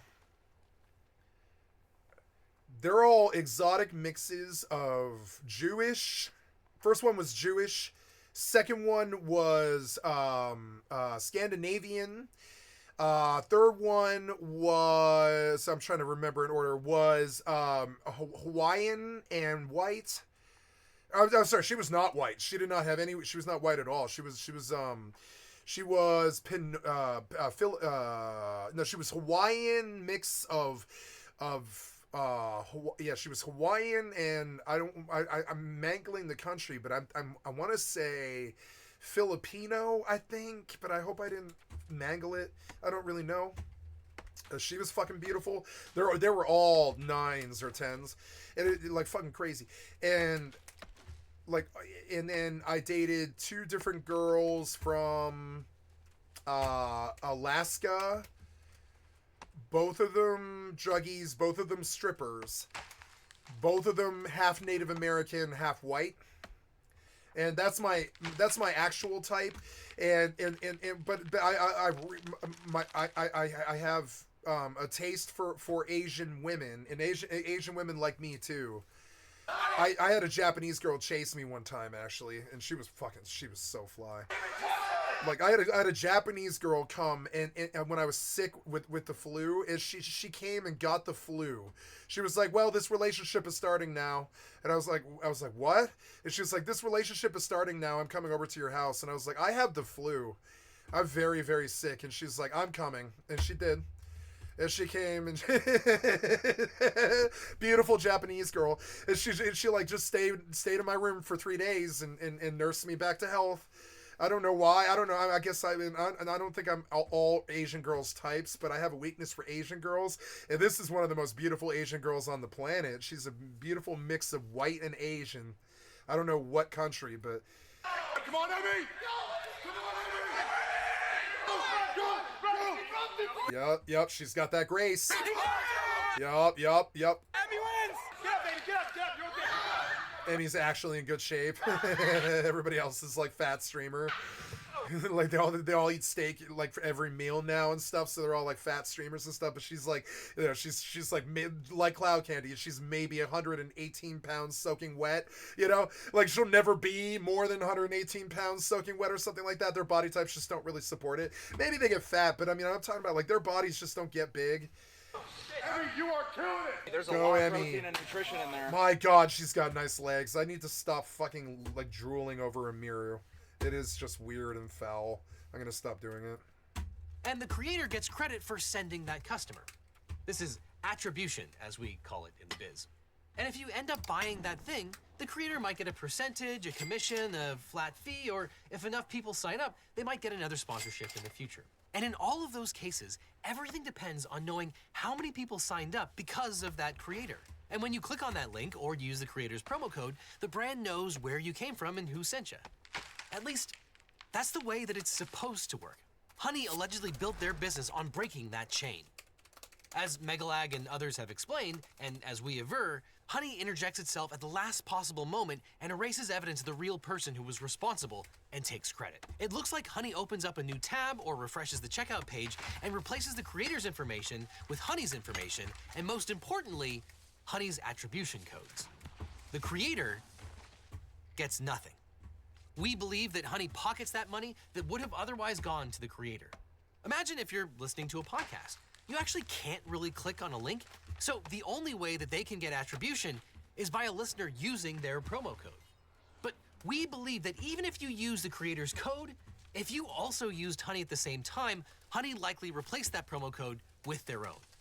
But it's not just sponsorships. When you click on a programmatic ad, you know, those skippable or unskippable ads that just get shoved into a video you're watching or interjected to the feed that you're scrolling through, well, those have tracking links too. Those often contain exactly the same kind of affiliate data. Again, the companies want to know where you came from. They want to know which ads are effective and which creator's audience is a good fit for them. Different creators receive a different amount of money per view depending on their personality and the makeup of their audience. But once again, if you click on one of those ads and use an extension like Honey, Honey will allegedly come in at the last second and destroy attribution, taking credit and pocketing the money. And at the same time, Honey appears to market itself as a way to save consumers additional money, but that doesn't appear to be the case. We believe that Honey unjustly enriches itself by swapping creator attribution under the guise of a coupon check, even when it's unable to provide any additional... Shit, are the sales gone? I was gonna buy a couple of games. I totally fucking spaced it. Wow, Dead Side 1.0. Wait, they improved Dead Side, really? Is it good? Wow.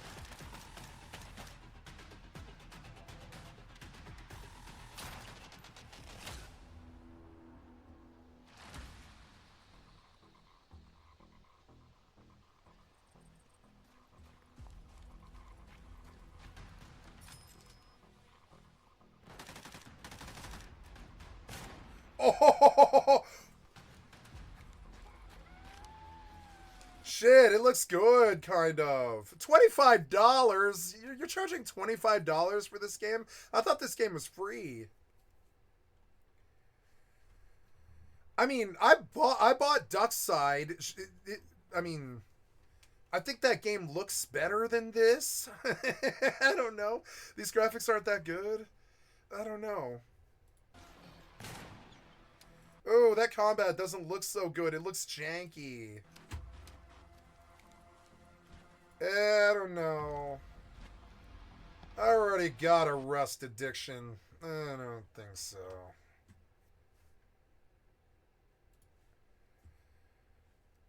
You game developers and your heroin. I can't believe you're still updating that crappy fucking Cyberpunk game. Stop developing Cyberpunk. No, it'll never be good. It was a bad derivative Grand Theft Auto ripoff. Oh my god, they're charging $30 for Path of Exile 2. Why? This has always been free. No. Fuck, I think the sale ended. God damn it, I didn't get to the sale in time. I was too drunk.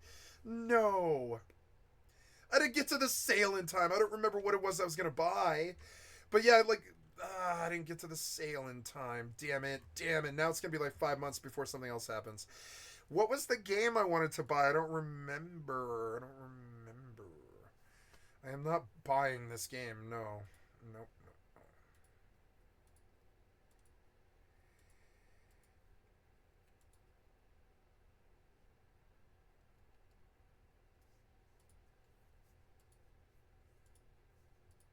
Ugh, these aren't too good. Let's see what the special offers are. RPG, please. Mortal Sin is $13. I don't like the graphics in this game, but I like the game. It's a good game. Sengoku Dynasty, Multiverse Loot Hunter. My fuck, those girls are hot. It's a hentai game. Why?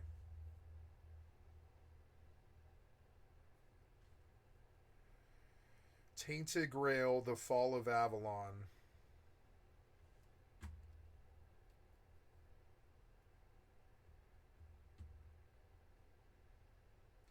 Humanity has a mostly positive rating, selling for $14. It's isometric.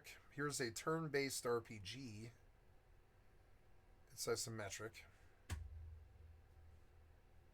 BioShock is $5.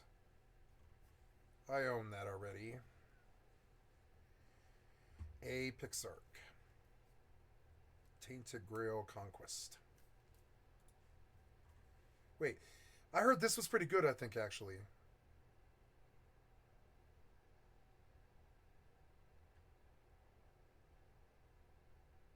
Yeah, didn't we do this one night? Oh, it's a deck builder. No, I don't want to play a deck builder. Fuck the deck builder.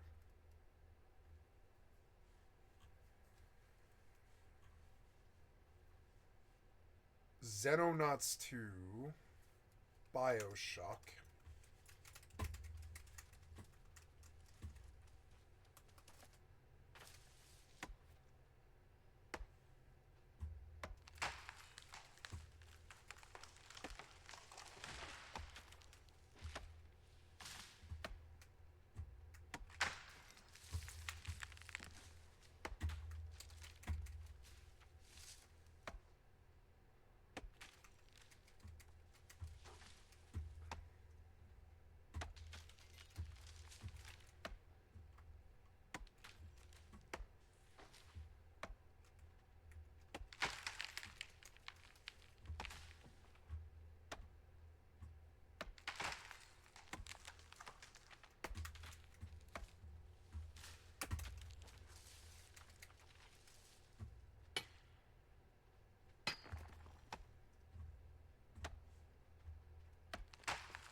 I don't like the mouse one because it's really dumb that you have to hit 2 buttons. Yeah, that one. I hate the mouse one. Yeah, I always fail that one because like hitting 2 buttons at the exact same time is actually kind of hard. It's not hard, but it's like tricky to do consistently. I wouldn't have designed it like that. I don't like the 2 buttons.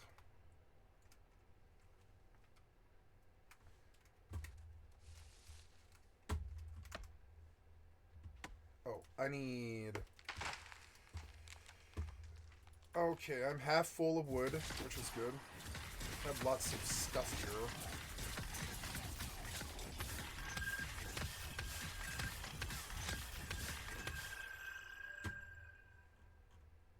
Okay, Oh, I need to go buy lumberjack gear. How much money do I have? 13,000, not bad. That'll afford me some pieces.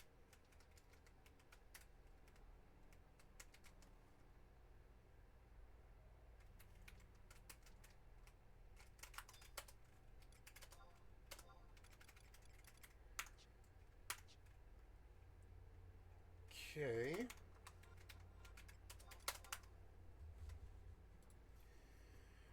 I will go buy the rest of my lumberjack set.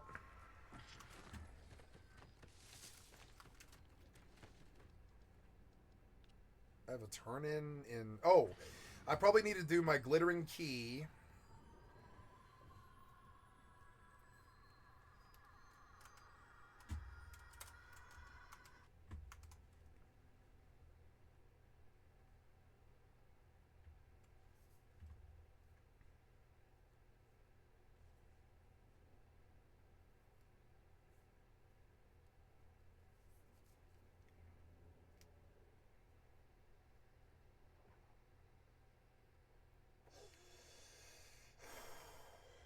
Traveler to Conqueror. I haven't played Black Desert in a long time. I know I don't like that game out though. Combat's good, but it's too foreign.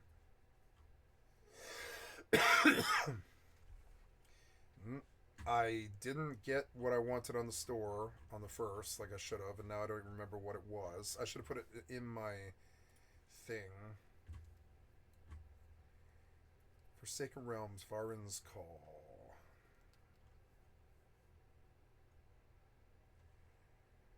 Streets of Rogue 2. Oh, I wanted Deadfire. Or did I buy it? I don't know. Did I buy this? I can't remember. Pillars of Eternity 2. No, I didn't buy Pillars.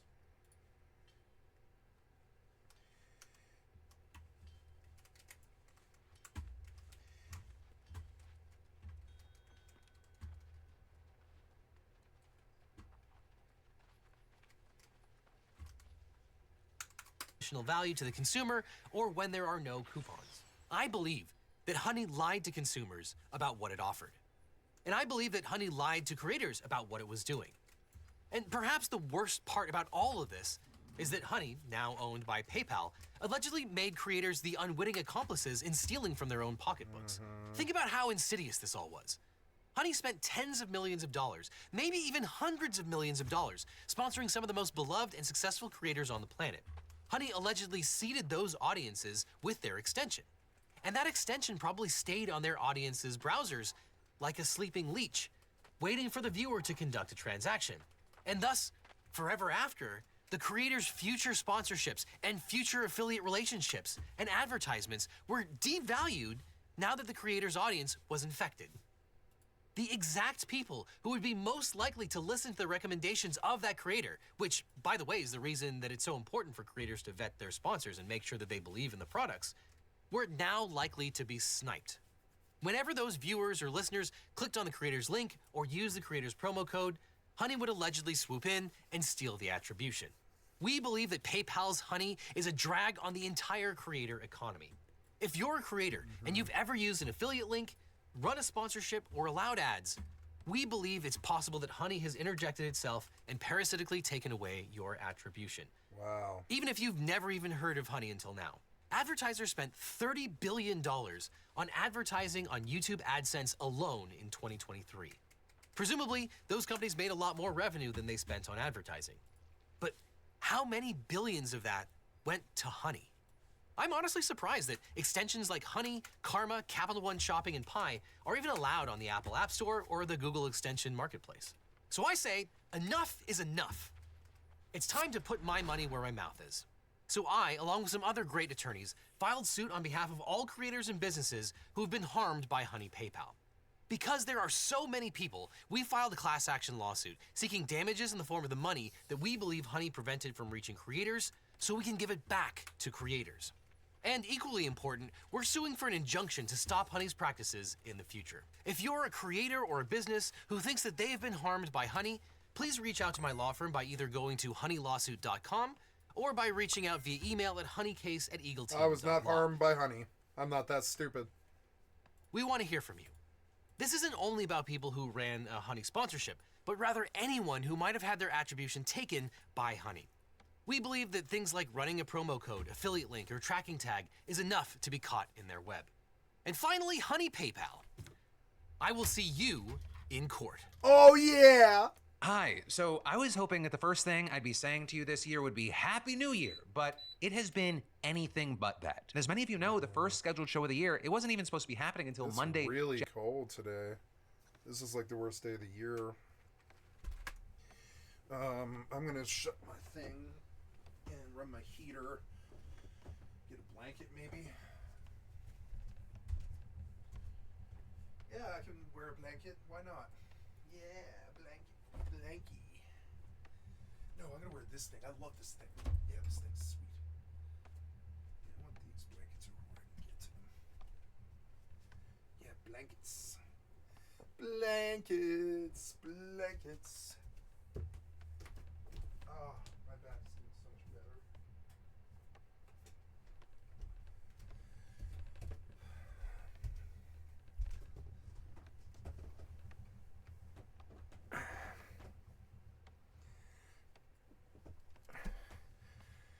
January 6th, but there's been too much craziness going on not to talk about. So with that said, buckle up and let's just jump into it. Because we've got a truck attack in New Orleans, a bombing in Las Vegas, a shooting in New York, and just a bunch of horrible shit. But let's start with the deadliest attack first, New Orleans. Because the streets of the city's historic French Quarter, they were teeming with people Tuesday night and Wednesday morning. Not only to celebrate the new year, but also to attend a college football playoff game at the nearby Superdome. But then at around 3:15 in the morning, a Ford pickup truck veered around a police barricade on Bourbon Street and drove straight for the pedestrians. And this is the barrier system meant to prevent vehicle attacks like this was reportedly being repaired in preparation for the Super Bowl in February. And so the truck plowed through a crowd of people with the driver, reportedly a 42-year-old man, exiting the vehicle and shooting at the cops, with him reportedly killing 14 people and wounding around 30 others in total before he himself was shot dead by cops at the scene. And this is you have local police saying the 2 officers were injured but are stable. Now with that said, we are still learning the identities of all the victims, but some have already come out, and I think it's important to put a human face on these numbers. So what we're seeing is that among the dead, you have people like 27-year-old Nicole Perez, a mother who reportedly brought her 4-year-old son to the deli that she managed when she was off from school and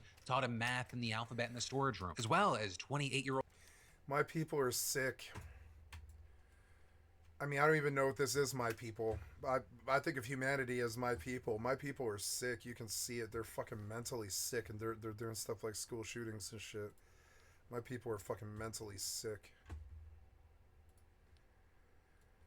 I thank God that I'm not like this. That I'm not some crazy manifesto dude who wants to kill a bunch of people. I'm just not like that. I don't have that kind of malice in my heart. Never did. Martin Tiger Besh, a former Princeton football player whose mother reportedly told him how much she loved and was proud of him as he lay dying in a hospital bed. As well as Kareem Badawi, reportedly a Palestinian American who had just started college and was beloved in his community. With them just being a few of the many others who I'm sure we're going to be hearing about in the coming days. Now with that said, as far as the suspect, we are still learning about who he was and how he did this, but information is pouring in quick. With a law enforcement source telling the Associated Press, I am seeing that I can make a lot of money chopping trees, and I'm going to. I'm here to buy lumberjack stuff, so I need to type out the word lumberjack. Oh, no, I need to figure out what I have and what I don't have. So, oh, yeah, my season pass. I hate the season pass. I do it because it pays, but I don't like the gameplay, frankly. Well, I mean, actually, I don't mind the board. The board's fun, but, like, it feels like a job to do it every day. It's kind of annoying. It feels like just more work, you know? It's sort of annoying. It's more slavery with extra steps. I am out of Azoth, which is going to cost money. Alright, buy about 150. I need Azoth, which is like vials of Azoth, I think. Yeah,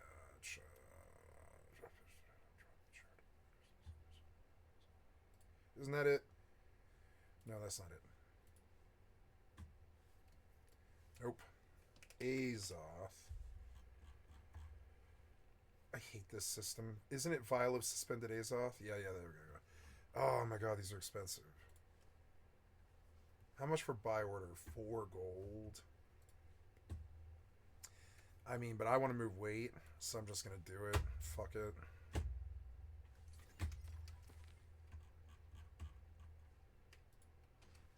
Spend money to make money. There it is. We're back up. We're back full again. I can run some crafting things.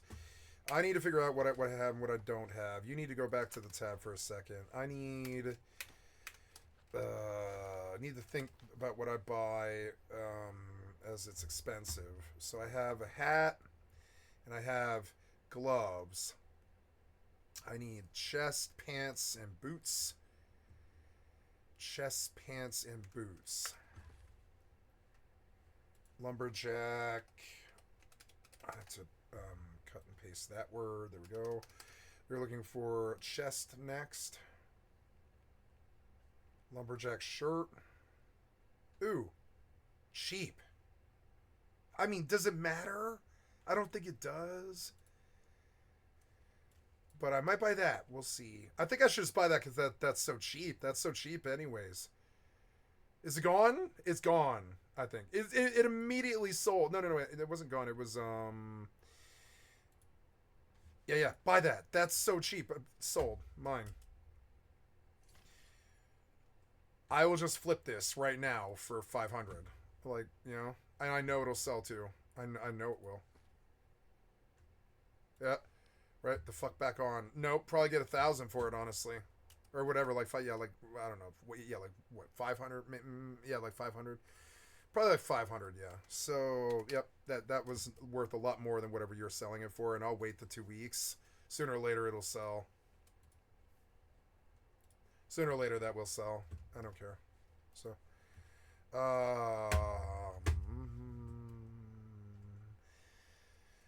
lumberjack chest, the second one, 5,000 gold. I mean, I don't really need eye level, but the luck on it is better. So I guess we buy this lumberjack shirt. But let's see what else is on the market. The third lumberjack shirt is the same thing, I guess. So what's the fourth one? These are cheaper, but they don't have like the full stats though. No. So we'll go for that expensive lumberjack shirt. It's kind of annoying, but yeah, it's a shame. That's pretty expensive. God damn it. Okay, there's my chest piece. Yes. Now I need pants and feet. Pants.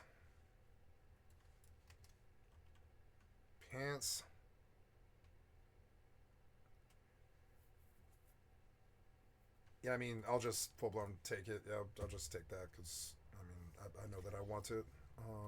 Pants.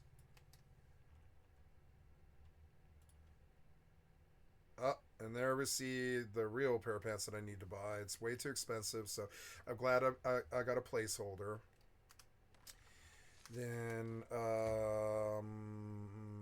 pants and then boots. We'll improve this set, but I need the set to start like work, do some work. If I'm gonna be chopping wood, I need this set. So shoes.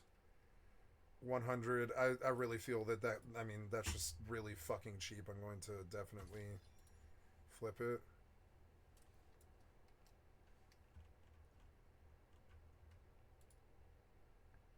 $100 gold. I mean, I think that's too cheap. But I'm gonna flip these. I don't care if it locks up a couple of slots for a couple of weeks. I mean, I bet I can get 500 for all of those. Shoes. Oh no, is there none for sale? Oh no, they're there. So I can spend this, and I suppose I could. I mean, I can't afford that. Yeah, it's a reasonable amount. I it's gonna break me, but I mean, I can do that. Yeah. There's my lumberjack set. I want to place all of those boots back up for.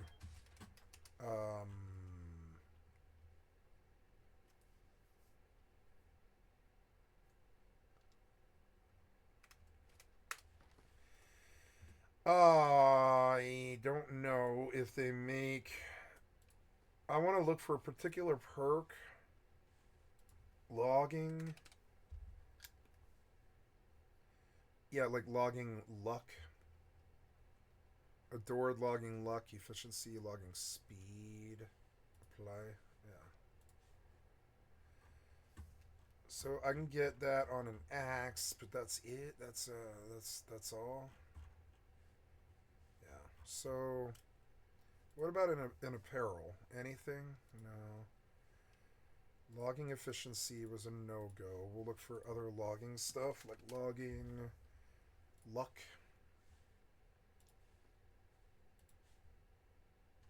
No, nothing.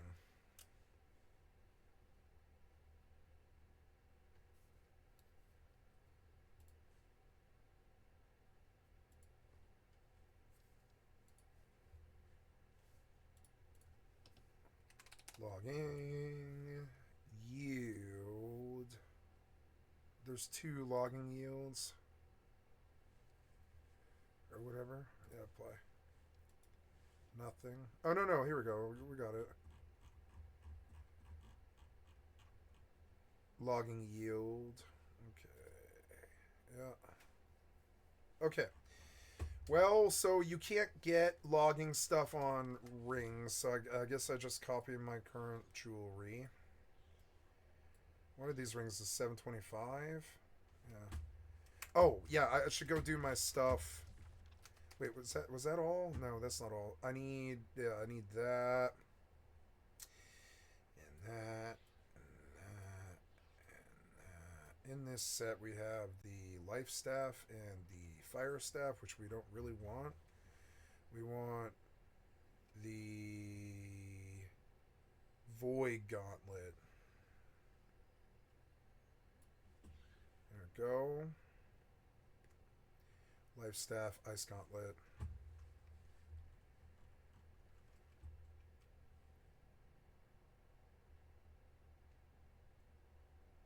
Yeah, it's good. So caster main is 7. And logging is 8. No, 8. 8 is caster main. No, logging is 8.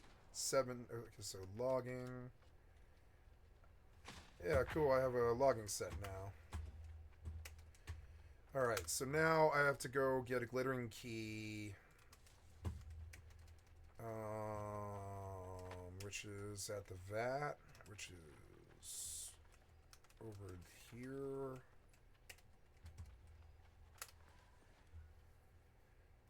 Glittering gold key.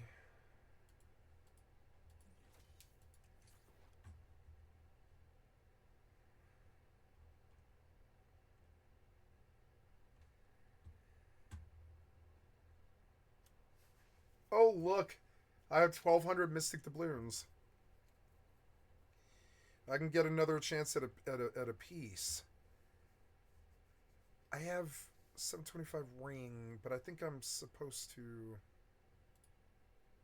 Oh, that's only 250? Up to 710.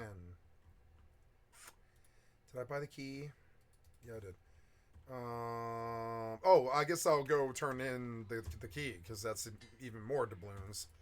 So... Take me to FFA.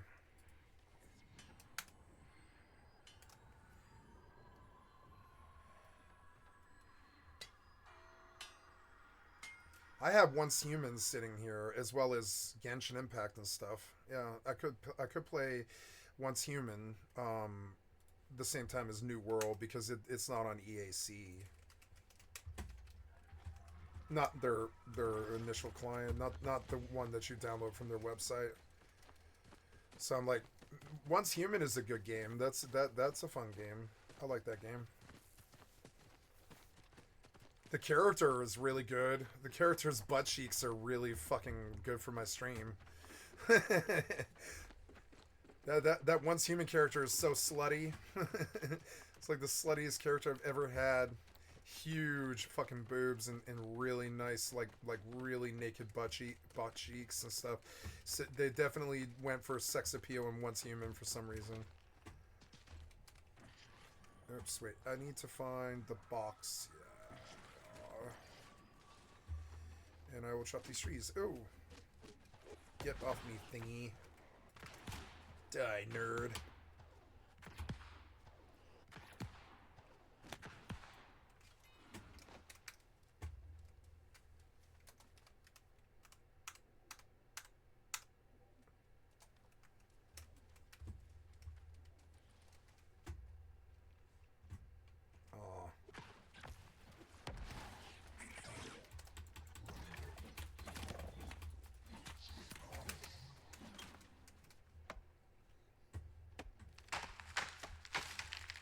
Oh my god, look how much faster it is to chop trees.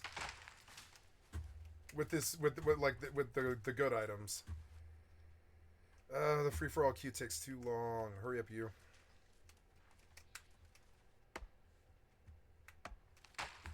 Oh no, there's a dude. Fanged Vamp.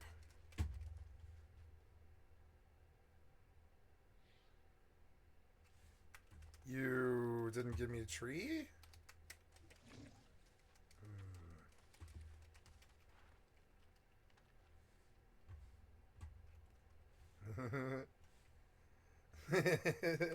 I'm such a tree hugger.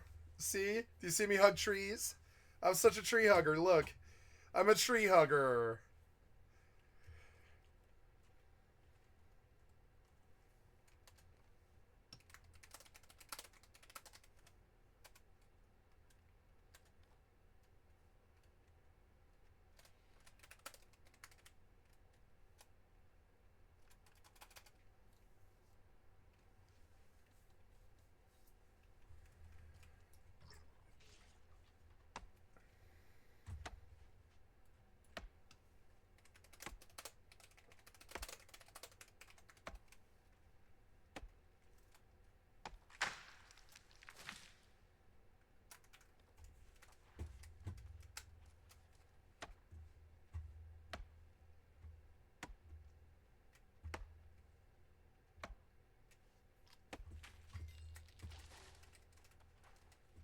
Oh, I need, oh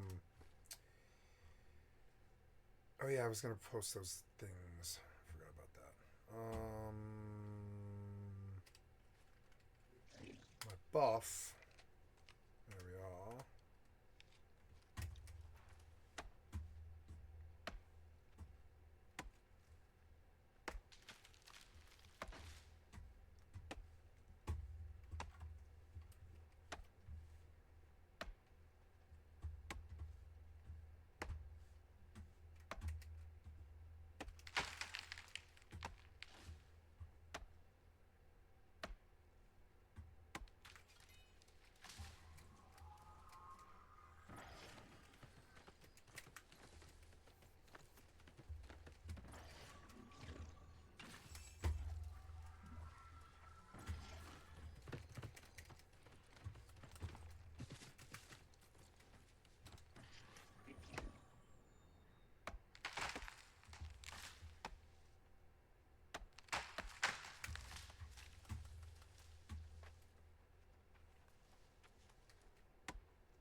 Investigators recovered a handgun and an AR-style rifle from the scene, as well as what reportedly appeared to be an improvised explosive device in the vehicle and other devices elsewhere in the French court. Oh, he was a pleasant one, this one. He was like the Century 16 guy, fucking asshole. My fucking tablet will not stay on. It's so annoying. Why don't you work? You're so annoying.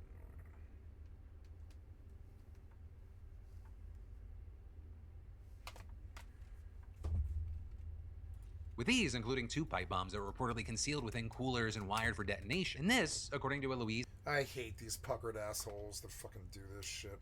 They're fucking so stupid. I hate mass killers. Particular fucking thing. I really hate them. I almost had my friends go to Century 16 that Batman night. We almost went to that theater. We did go to Batman that night, just a mile away. Maybe, you know, yeah, a mile and a half, and I think in the morning I had the flyer from the Batman movie, and I wrote "fuck mass killers" in permanent pen.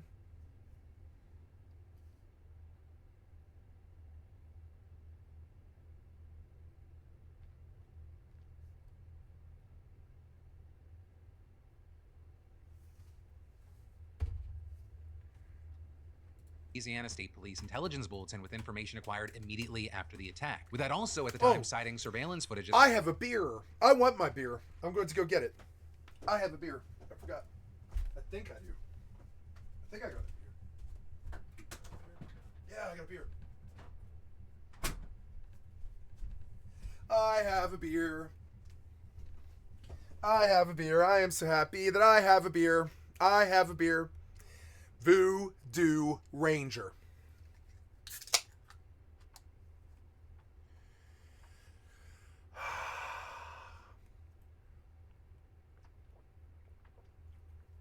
Oh yeah. Ah, so good. Gotta savor it. Mm-hmm.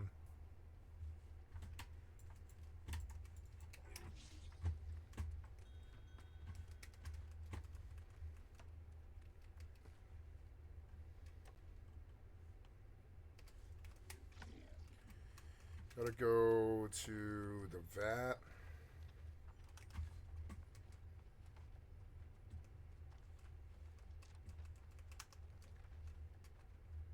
Look, I always mess this up. It's like over here.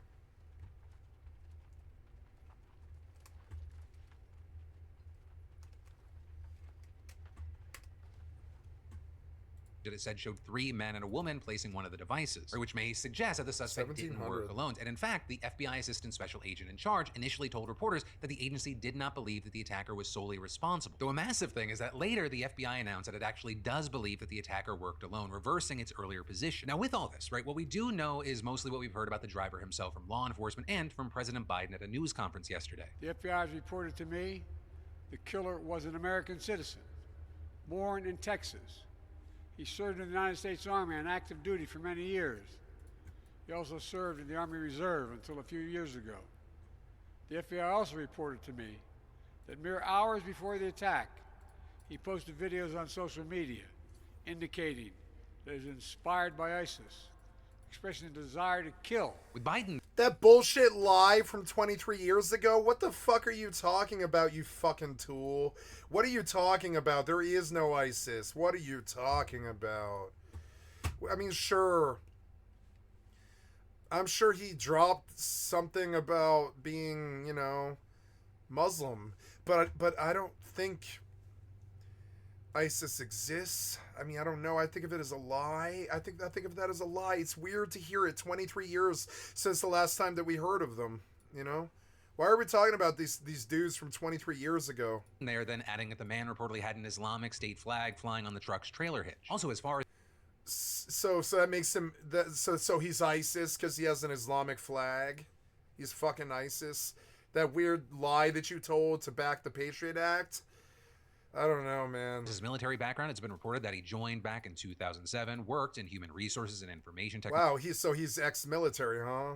So wouldn't that sort of indicate that he's like maybe like I don't know, just Wow, he deployed to Afghanistan. Technology and deployed to Afghanistan from 2009 to 2010, with him then reportedly leaving the Army Reserve in 2020, having reached the rank of staff sergeant. Right, and as far as those details, that he was a native-born citizen and an Army veteran, those are important details because you have many out there that have speculated that he was an illegal immigrant, with the bulk of that claim appearing to stem from a false Fox News report that the man crossed over from Mexico into Texas 2 days before the attack, which then appeared to get picked up by Donald Trump just minutes after, with him writing on Truth Social. When I said that the criminals coming in are far worse than the criminals we have in our country, that statement was constantly refuted by Democrats and the fake news media, but it turned out to be true. With this, as Vice President-elect J.D. Vance also screenshotted that post and shared it on X. With this then just continuing to spread thanks to many, including Marjorie Taylor Greene. Then, soon afterward, other outlets reported that there's no evidence tying the driver who crossed the border to the attack or the attacker, which then led to Fox News correcting its earlier reporting. Our sources now tell Fox that that truck from Eagle Pass, Texas, did not cross 2 days ago. It crossed on November 16th, and the identification of the driver that crossed the border does not appear to be the shooter. Right, and this, as others have noted, that Trump, nor Vance, nor Greene have taken down their respective posts about the attacker being an immigrant so far. Now, with that said, as far as why the truck would have had two seemingly unrelated drivers, it may have something to do with Turo. Because for those who don't know, Turo is an app that's kind of like Airbnb, except you rent vehicles from private owners. And reportedly, that's how the attacker obtained the truck used in New Orleans, with law enforcement and Turo itself revealing that the app was used not only for that attack, but also the one in Las Vegas later on Wednesday. Right, and with that one, you had a Tesla Cybertruck pulling up outside the lobby entrance of the Trump International Hotel and reportedly idling for 15 seconds before exploding. With it first being reported that the blast killed the driver inside, though police today saying it now appears like he might have taken his own life just before the blast. But regardless there, 7 other people were wounded, though their injuries are reportedly minor. Which on that note, Elon Musk was quick to credit Tesla for. Writing on X, the evil knuckleheads picked the wrong vehicle for a terrorist attack. Cybertruck actually contained the explosion and directed the blast upwards. With this also saying the Clark County, Las Vegas Metropolitan Police Sheriff confirming that there were gasoline canisters and large firework mortars in the truck's bed. We also saw them adding here that they had found no link to ISIS or any other terrorist organization. The FBI's acting special agent in that fucking lie you told from 21 years ago. Were you testing the water here to see if we would still accept that lie or what? Like I never accepted that lie back then. I don't accept it now. And so then when we go to look for proof of this thing from 23 years ago that she used to lie to push the Patriot Act, I don't know, man. I don't like hearing that. I don't like hearing that phrase. Fucking ISIS.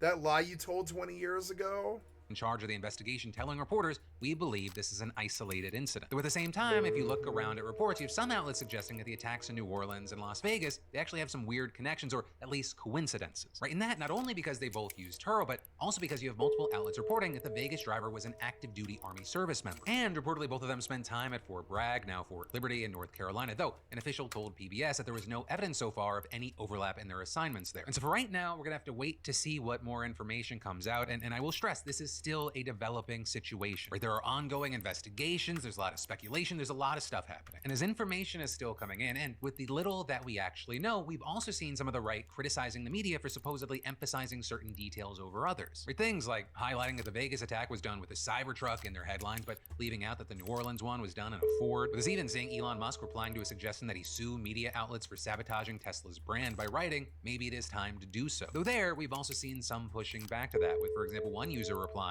was it a Tesla Cybertruck? Yes. Was there an explosion that initiated inside the Tesla Cybertruck? Yes. Does the story falsely state that some defect in the vehicle was the cause? No, it does not. There's no lawsuit there, dude, come on. But then others also arguing that since the explosion occurred at a Trump hotel and Musk is one of Trump's closest allies, the fact that it was a Cybertruck is relevant. But that by no means is the only criticism that we've seen in the wake of yesterday. Right, many Republicans— It's Elon's fault, because the ISIS guy, look, I can't even say it with a straight face. The ISIS guy had a fucking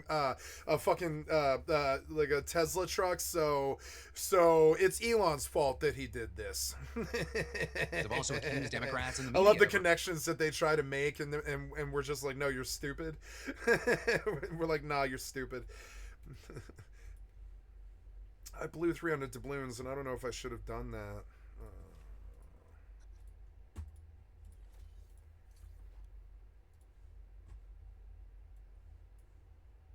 Stat boost meal. Trade skill boosting meal.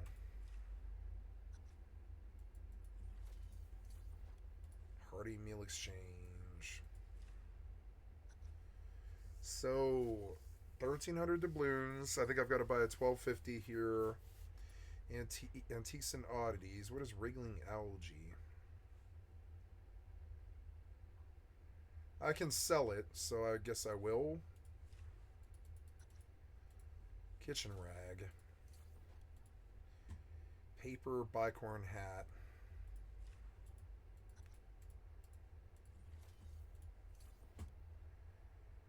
Wriggling algae, 3 of them.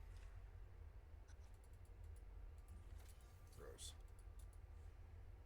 Glowing algae. Refusing to call these attacks terrorism, though there, the New Orleans attack is widely being... I am going to shut my door so that this heater has less of a house to heat up, and it warms me up better because it's freezing in here.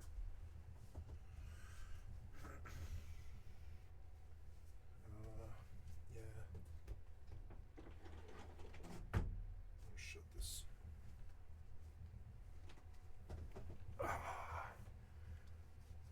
It's a good day. Oh yeah. Vigorous algae.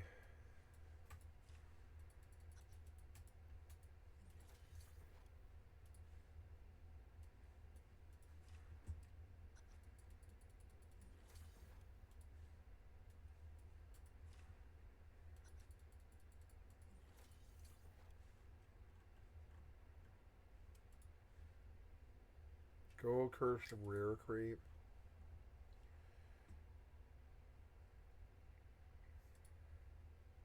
Exotic resources crate.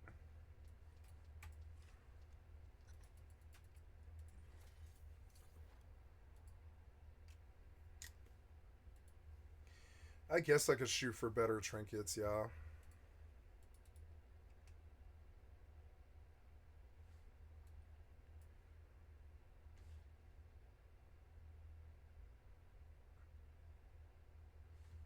I don't like that it's random. It's fucking annoying.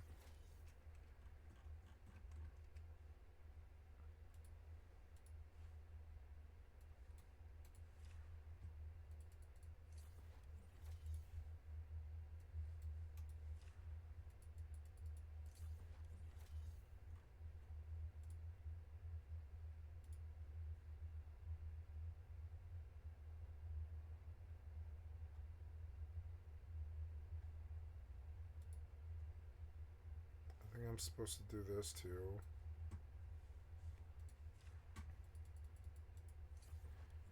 I didn't really get much, but it's alright. Let's crack and see what I got. Wire fiber. Crappy jacket, crappy gloves. 705 light boots. That's not bad. Not bad. 705 light boots. That's an upgrade. Thick hide, star metal, orichalcum, wire fiber, rune wood, spin fiber, bear flank and cabbage, crispy chicken and potatoes. That sounds so good. Crispy chicken and potatoes sounds so fucking good to me right now. Oh man, I want a real meal. I've been living off of sandwiches for a long time. Biscuits and gravy. My fuck, that looks really good. Grilled tenderloin and vegetables. That looks really good too. Fruit salad. Oh man, that looks really good. Fruit salad. Banana bread. Tostones.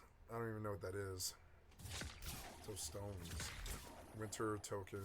Winter token. Winter token. Winter token. Gold cursed ring, 697. It is not an upgrade. This was a fucking ripoff. I got ripped off really bad there.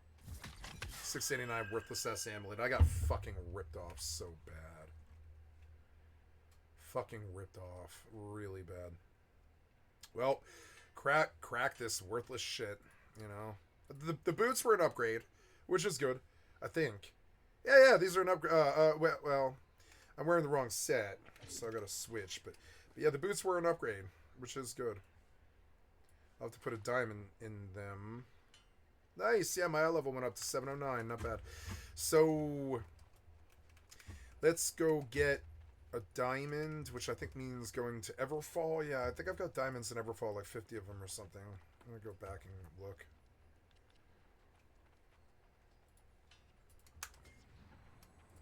Labeled as terror by right and left alike, and the Vegas... It's weird that you pulled out this old ISIS slide to test the waters and see if we would fucking fall for that again. It's insane. Attack is under investigation as possible terrorism, with the FBI special agent in charge even telling reporters on Wednesday. This guy is obviously a terrorist. He killed like 20 people. He struck fear in our hearts. He is a terrorist. Are we in doubt about that?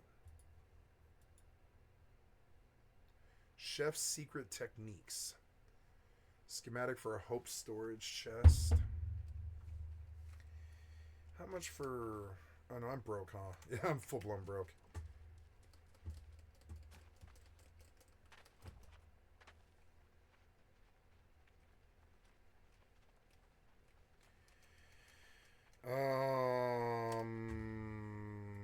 He's interested in that word and trying to see if we can say, hey, this is a terrorist attack.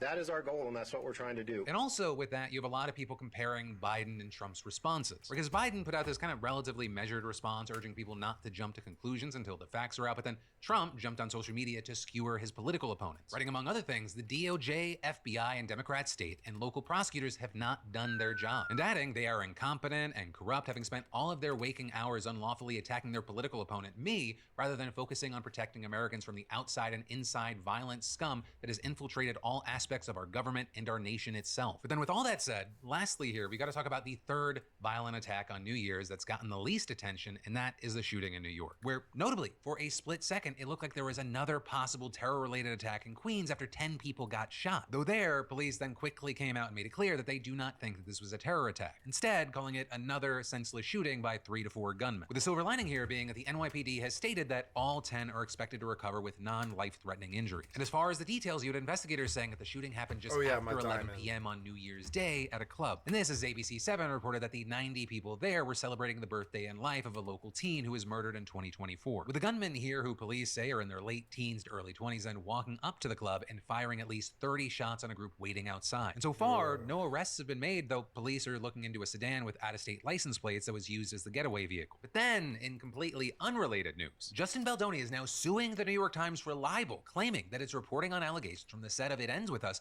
push narratives fabricated by Blake Lively. As you might remember, Blake was the lead of the movie and Justin was her co-star and the film's director. And back in December, while the show was on break, Blake filed a complaint accusing Justin of 2 major things: sexual harassment on set and launching a smear campaign against her during the film's release. And according to that complaint, Blake had to hold a meeting to ask Justin and a producer to stop discussing porn and previous sexual experiences in front of others, as well as discussions of people's genitalia and questions about Blake's weight. It also alleged that Justin improvised intimate acts that Blake hadn't okayed and claimed that he and the producer would walk into her trailer while she was topless or breastfeeding. And really, the list of accusations, it goes on and on before then, also alleging that Justin and his production company hired a crisis PR team to, quote, launch a retaliation campaign against Blake Lively. Right in there, claiming that they were coming up with a massive scheme to preemptively discredit Blake in case she made her complaints public. And there, it showed alleged text of a publicist saying Justin wanted Blake to feel like she could be buried, and other alleged messages of the PR team discussing news coverage, social media, and appearing to take credit for negative coverage about Blake. In the New York Times, they included all of these details and much, much more in an explosive report that took the internet by storm and made everyone really rethink the rollout of the film It Ends With Us. Because whether there was a smear campaign or not, at the time the film came out, there was a ton of online hate for Blake. And so when a lot of people read the Times' report and the complaint, many thought, wow, this was Justin's fault all along, and he started getting a ton of backlash. Which then brings us to this week when Justin and his publicist hit the New York Times with a $250 million libel lawsuit. $250 million? Almost entirely unlively. For what? For what? For calling him shitty in the New York Times? Nah, they'll beat your ass up and down the block. They've got so many fucking transatlantic lawyers. You can't fight fucking the New York Times for libel or whatever. They're gonna fucking destroy you. You're fucking stupid. You're not gonna sue the New York Times for $250 million. You're gonna lose for $250 million. It's gonna cost you $250 million. You're stupid. They're fucking journalists. They can say whatever the fuck they want to, moron. You can't do anything about that. That's like as sacrosanct as church. You know what I'm saying? They're journalists. They can say whatever the fuck they want to say. They're protected. They're protected. Their freedom of speech is completely protected.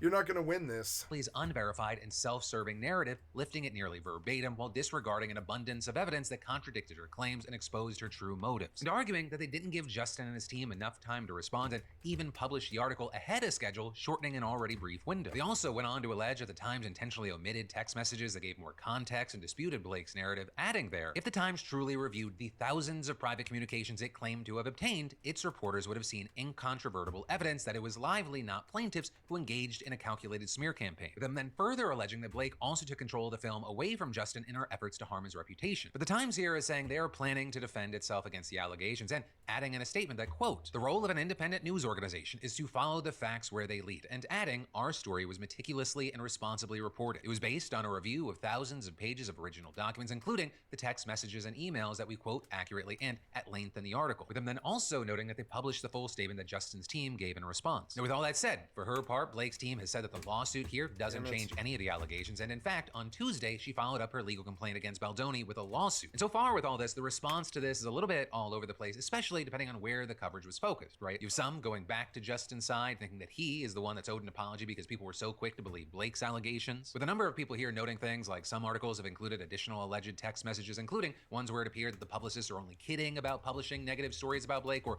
where it seems like Blake is expressing some degree of comfort on set, or like many outlets reported that one of Blake's biggest claims was that Justin would walk in on her while she was undressed and breastfeeding, but there was an alleged text where Blake invited him to the trailer while she was pumping milk. But then also on the flip side, some outlets have gotten backlash for the way that they presented those alleged texts, with Variety, for example, putting some of those messages in the lead of its story, reporting that Blake ended one of her texts to Justin with, quote, X, the universal symbol for a kiss, before referring to the message asking him to her trailer while she was pumping. And you had a number of people here saying that by leading with those messages, Variety was sort of using them as a gotcha and acting, quote, like her inviting him to her trailer once gave him carte blanche to do so any other time he wanted, which, woo boy. And so with that, it is worth noting that there's still a lot of support for Blake and anger at Justin amid this lawsuit. But then also one standout part of Justin's lawsuit not even having to do with the New York Times, but Blake's husband, Ryan Reynolds. And that because the lawsuit said that Ryan, quote, aggressively berated Justin during a meeting at their penthouse in New York, accusing him of fat-shaming Lively. But there, what we're seeing online is kind of most people seeing that accusation and siding with Ryan, not Justin, writing things like, oh yeah, this makes Ryan Reynolds super bad for defending his postpartum wife. Good job, Justin Baldoni's PR team. But for now, we're gonna have to wait to see where all this goes, especially because this is obviously the start of a much larger legal battle, right? Likely a ton more is gonna come out, and we're gonna have to see not just what we learned, but how the public responds to it. Right? Because at its core, a huge chunk of this story is about attempts to manipulate media narratives. So seeing what narratives actually prevail, it's crucial to the story itself, and it's also gonna be wild to just watch unfold. But then, taking a quick break from the news, with this not being a scheduled show, today's show is not sponsored, so to knock out two birds with one stone, over at beautifulbastard.com, we got discounts. And it's in the form of three things. One, just general discounts on site that go up to 80% off. Two, we still got graphic tee mystery boxes where you have shirts that were up to $45 for $20. You just gotta choose your side. And then three, pretty much everything other than the mystery boxes, if you use coupon code BALLDROP, you'll get an additional 30% off, even if that item was already discounted. So yeah, engage in a little retail therapy. Get some amazing, awesome gear. I truly think our stuff's the best.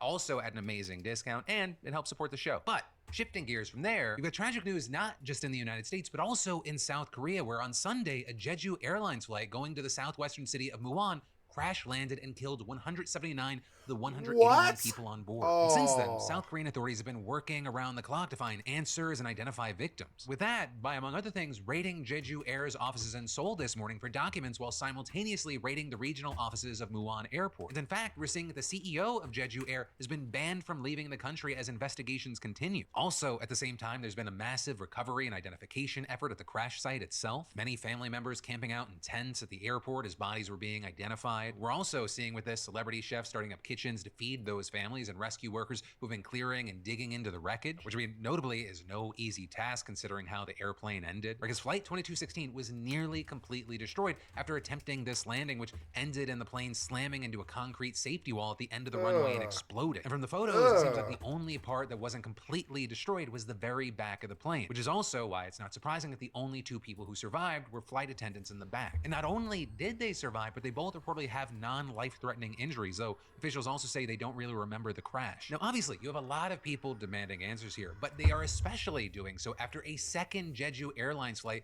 was found to have faulty landing gear just after this flight crashed, which is why South Korea's acting president has already ordered an investigation into every Boeing 737-800, with the United States also announcing it would send a team to help investigate. Also, quick tangent with us mentioning the acting president of South Korea, it has been a crazy first few days on the job. Right, this crash happened 2 days after he replaced the last acting president following his impeachment, which on that note, apparently this current guy is also possibly going to be getting impeached depending on whether he approves or blocks the appointment of a special counsel to investigate suspended President Yoon. And all of this is then going back to the plane. We're still waiting for the black box information to be released. So as far as hints to what happened here, you do have officials saying that just minutes before landing, air traffic control warned the flight about a potential bird strike. With that seemingly then confirmed after the pilot radioed in, Mayday, Mayday, Mayday, bird strike going around. We're also seeing that local outlets have released footage that they claim shows an engine going out because of the strike, though then that led to just more questions than answers online, with many wondering how a bird strike would then prevent the landing gear from being used. Especially because in another angle of the video, you can allegedly see that at least one engine was working, leading to speculation like, engine 1 should have been enough to perform a go-around and give the pilot enough time to address the landing gear issue, or even prepare for a landing without the gear. Speculation is circulating that the pilot may have shut down the wrong engine, though this, as others feel, that it may be due to poor maintenance of the airplane, which appears to be backed up by the other Jeju Air 737-800 having a landing gear malfunction. Which also, when we're talking about the plane, like, you shouldn't confuse these with the 737 MAX 8s, which infamously killed a ton of people due to poor design decisions, especially because one of the big things with this news is that the 800s have been in production for decades and they've rarely had accidents, which, you know, for a lot of people just adds to how scary this situation is. But for now, we're gonna have to wait to see what other information comes out and just in general what comes from these investigations. But with that said, switching gears to political news, Mike Johnson is fighting for his political life right now, because the House is going to be voting tomorrow on whether they want to keep him as speaker, but there are still some major holdouts who could sink the whole damn thing, and that is especially significant because those holdouts come even after Donald Trump himself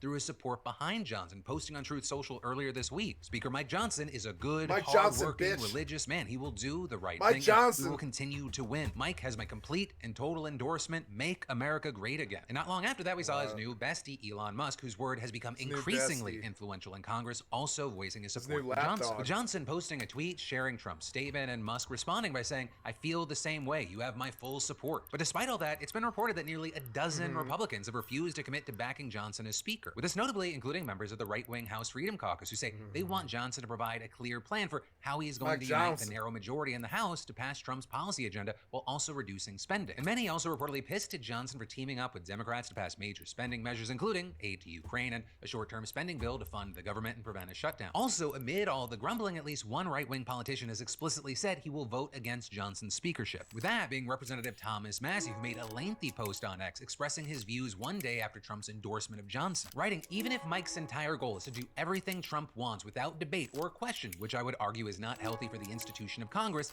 he's not going to be good at it." With him adding, he already demonstrated this month that he won't tell the president what is achievable and what is not achievable in the House, and he lacks the situational awareness himself to know what he can pass and what cannot. Right, and that last bit is in reference to the fact that Johnson tried to pass a version of the spending bill that Trump had asked for. Damn it, Mike Johnson. He failed when nearly 40 Republicans joined Democrats and blocked the move. With Massie then continuing by saying, "We want a speaker who inspires the public and who can make our case in the media so we can keep the majority for the second half of Trump's term," saying Johnson nearly led us to the minority in what was a banner year for Trump. He is certain to lose us the majority in 2026. With him then going on to argue that Johnson only won the speakership last time by being the least objectionable candidate and he no longer possesses that title. With him specifically there pointing to the fact that he had compromised with Democrats. Right, so we're seeing pretty strong words of opposition there. You know, Massie's comments and moves here, they are super significant because if all members are present for the vote tomorrow, it means that just one more undecided Republican would need to vote against Johnson to tank his re-election as speaker. But Republicans have a slim majority and Democrats have vowed that they will not come to Johnson's rescue if he fails to get enough support from his own party. Now, notably here, I will say that Trump has said that he still thinks that Johnson will win, telling reporters on New Year's Eve, "I think they'll support Speaker Johnson. He's the one who can win right now. People like him. Almost everybody likes him." And while Johnson himself has expressed some confidence, he's also been working ferociously to sway the skeptics and whip his party. With him, along with others, warning Republicans that a prolonged speakership battle, it could delay Congress's certification of Trump's election victory, which is slotted for this coming Monday. Which, like a lot of things in politics over the last decade,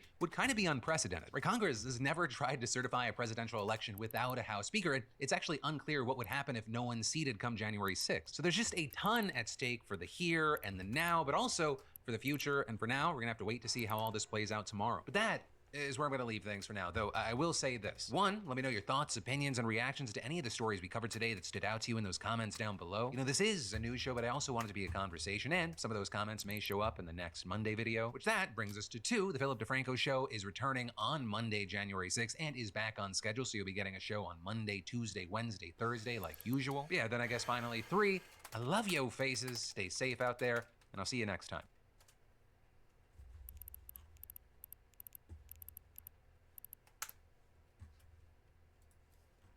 Wait, a corrupt politician in New York? Now I've seen everything. And now it's happened. A grand jury has indicted Mayor Eric Adams with bribery, fraud, and soliciting political contributions from Damn it, Eric Adams. This is from like 2 months ago. Why did you fucking play this rando? Whatever. Go back to the fucking main. So I this was is not what I hoping that the told first you to thing do. I'd be saying to you this Go year back would to the be main. Happy New Go Year, back to the but main. You it has fucking been asshole. anything but main. that. Stop.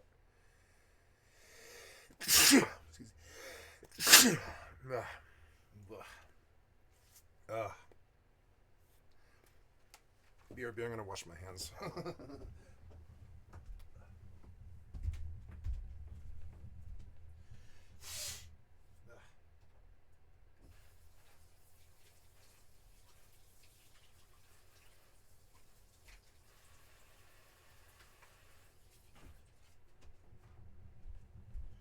I need to pee.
Please download Hacker GPT. It's what I read when I see that. Yes, you do. You do condone this. Hello, guys and gals. Me, Mudahar, and ladies and gentlemen, do you like watching me toe the line between getting my computer totally hacked and making videos for you? Well, this is one. You just run a virtual machine and you're fine. One for you, okay? I love running dangerous software. And sometimes I like running crazy scams on the internet, personally speaking. So one of the scams that I saw was Hacker GPT Lite. Ooh, boy. So, you know, I talked about AI quite a fair bit the last few weeks, but I've seen a lot of ads for stupid shit like this. AI-powered OSINT and discovery tool with dark web search capabilities. Your trusted companion for investigations and security assessments. Now, immediately when I saw this ad, I was wondering, whoa, this must be a pretty poppin' service here real quick. 10 followers, join December 2024. Ooh, this could be a scam, ladies and gentlemen. But this Indian fellow over here is telling me all about this. Alright, here's something cool for all the researchers, OSINT geeks, or anyone doing discovery work. You don't need to dive into the dark web yourself anymore. There's this tool, Hacker GPT Lite, that does it for you safely and super easily. Oh, I love when you gotta say it does it safely. No. And what do you mean not access the deep web, dude? Come on now. That's something that is fun to do. I always recommend any of you guys, if you're curious about the deep web, go do it. Let's go do it. I made a whole weekly series at one point where I covered through most. I could go on the deep web right now. Is it illegal to go on the deep web? I don't know. Is it illegal to go on the deep web? I don't think so. Is it illegal to go on the deep web? While it is legal to access the deep web with a dedicated or anonymous browser, many websites on the deep web are not legal to visit. Further, if you are a business owner, you represent not only yourself, but your brand and your business. And that is my problem with it, is I can't go to the deep web without potentially opening myself up for like legal issues and stuff, or losing my stream. So I don't do that, but I am not afraid to go to the deep web. I've done it many, many times. I don't care about that. And you want to know something about the dark web? It's not. I've owned Bitcoin, and I've dealt with, you know, fucking Dream and shit, like websites, and I've done that stuff. It's not that hard. You just get a VPN, fucking DuckDuckGo, the browser, and you're fine. Learn what Tor is, and learn how you know what the Onion is, and then you're fine. Layers, just layers of internet between detection and you know, it's good. It's safe enough. I wouldn't mind going to a drug website, but that's probably illegal. But I'd like to go to a drug website just to see where they're at right now. It's kind of funny, you know. That's why I always go on the deep, or not always. That's why if I ever went on the deep web, that's why I went, was because I wanted to see the drug websites. I think that's a really beautiful concept. I like drugs. So I blew another 15 premium winter tokens, and I got another tent skin, which was the best thing on the store, I think. I've got 3 left, and I should spend them because I don't know if I'll remember. Oh, I could throw snow. That wouldn't be bad, but... Oh, that mask, that Winter Warrior's helm might actually be really worth it, but it's expensive. Winter Wanderer's helm. Here's a Whittle Winter Whiskers. It's a toy for your house. I wasn't too into the Christmas event because you can't really grind it that easily. It locks you each day. So I just took the stuff that I thought was like the best.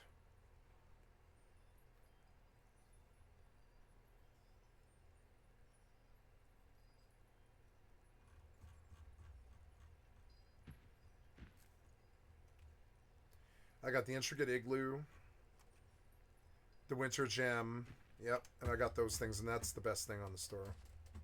I got the things that mattered. Okay, we're going wood shopping. Oh, wait, no, I don't know, what's my inventory? Yeah, inventory's fine. So... Or, well, no, I should go dump and Everfall and sell, I guess, before I totally go chop trees, but... Yeah, so... Not what Google, it's not what a lot of these clickbait channels will tell you.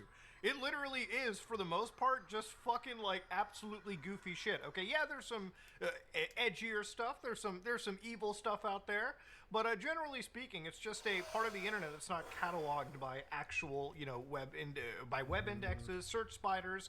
And at least in Tor's case, it's just a separate network that people use to gain anonymity. That's all. So I decided to go to Hacker GPT Lite. Anonymity on the internet? Yeah, right. And if you're already not running away from how obvious of a scam this looks, you'll notice that it has a continue with Google option. Nope, I'm done. I don't care about this. I'm sorry. As you watch this video, we are dismantling the ESOU Discord server. Many of the ESOU projects and websites, like the ESOU pod. Damn, bro, you got the Luther Vandross fucking voice. You sound like, Barry White. That's sexual healing. Cast will be terminated. Damn, fool, you got that deep, deep. I wish I had that deep, deep voice. I am officially withdrawing our communities and guilds behind-the-scenes support for ESO, and this channel itself will not be making any serious content for the Elder Scrolls on. Okay, As you watch this video, we are dismantling the ESOU Discord server. Many of the ESOU projects and websites, like the ESOU podcast, will be terminated. I am officially withdrawing our communities and guilds behind-the-scenes support for ESO, and this channel itself will not be making any serious content. Don't play ESO, buddy. Don't play ESO, buddy. Come to New World.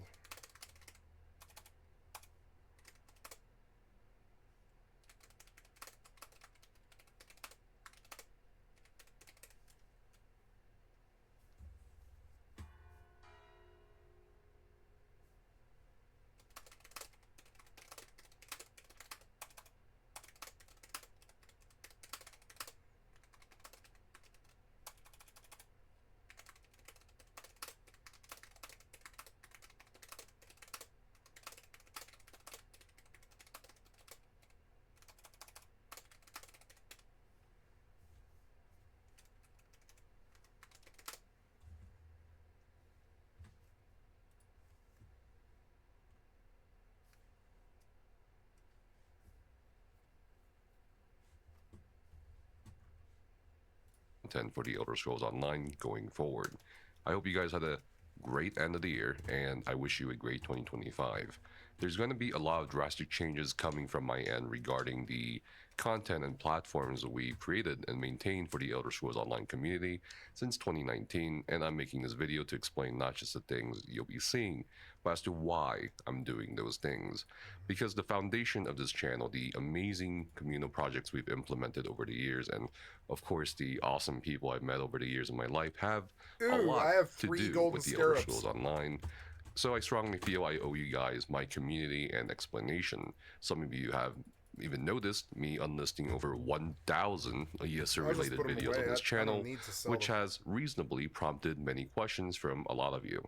I've had this creative block for the past, well, however long now at this point, that you guys may have noticed from this channel, where I'm kind of just like everywhere. I just can't get over my creative block, mostly because I'm the kind of person that needs to get everything out of the way, answer your questions, and then move on. And I think the beginning of 2025 is a great opportunity for that. I'm going to talk about why I no longer want to focus on the Elder Scrolls Online in any serious capacity as either a gamer or a content creator. And while some people might look at what I am going to say as typical drama or perhaps superficial, I strongly believe that I have been disrespected, dismissed, and wrongfully suppressed by both the so-called ESO community and ZeniMax Online Studios, to the point that it actually affected my very well-being. Emotionally, it would feel so good right now just to commit to, theatrics and burn bridges in the most egregious manner. It would feel good to get angry and to be incredibly vindictive in the things I would love to commit to.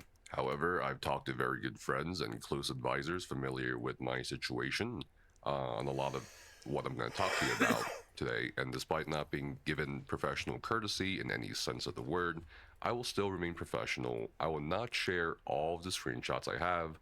I will not break any legally binding NDAs. I am not going to call for anyone to get fired. I'm not going to call for a boycott or anything like that. And I won't name too many names that may all be misconstrued as me losing control of myself. In fact, I wish the best for many of the parties involved, and if my attempt at that level of professionalism makes it seem like I'm lying about what I'm talking about, then whatever. Very recently, on December 9th, 2024, I left the official ESO stream team, or ESO creator program, as they're calling it now. This was a decision that left me oddly feeling a huge sense of relief, and was the culmination of several tumultuous events since the year 2022 that have made me feel unsafe and uncomfortable. To give more context to those who may not know me, I have been playing ESO since 2013's beta phase. In the decade that followed, I have done many world record raid and arena runs. I had led a community initiative called Project Vitality that involved over 250 active raid leads in all 6 platforms and servers for ESO. I helped create ESOU that hosts website tools such as ESO Directory, paying out of my own pocket for such things most of the time. I helped host over 24,000 Discord members and teaching and disseminating everything to know about ESO. I founded the Horror Mode Stream team on Twitch, which showcased both PvP and PvE endgame content creators, many of whom are now on the official ESO stream team. I've administrated a PvE endgame feedback group with direct developer contact called the Council of Raiders since 2018.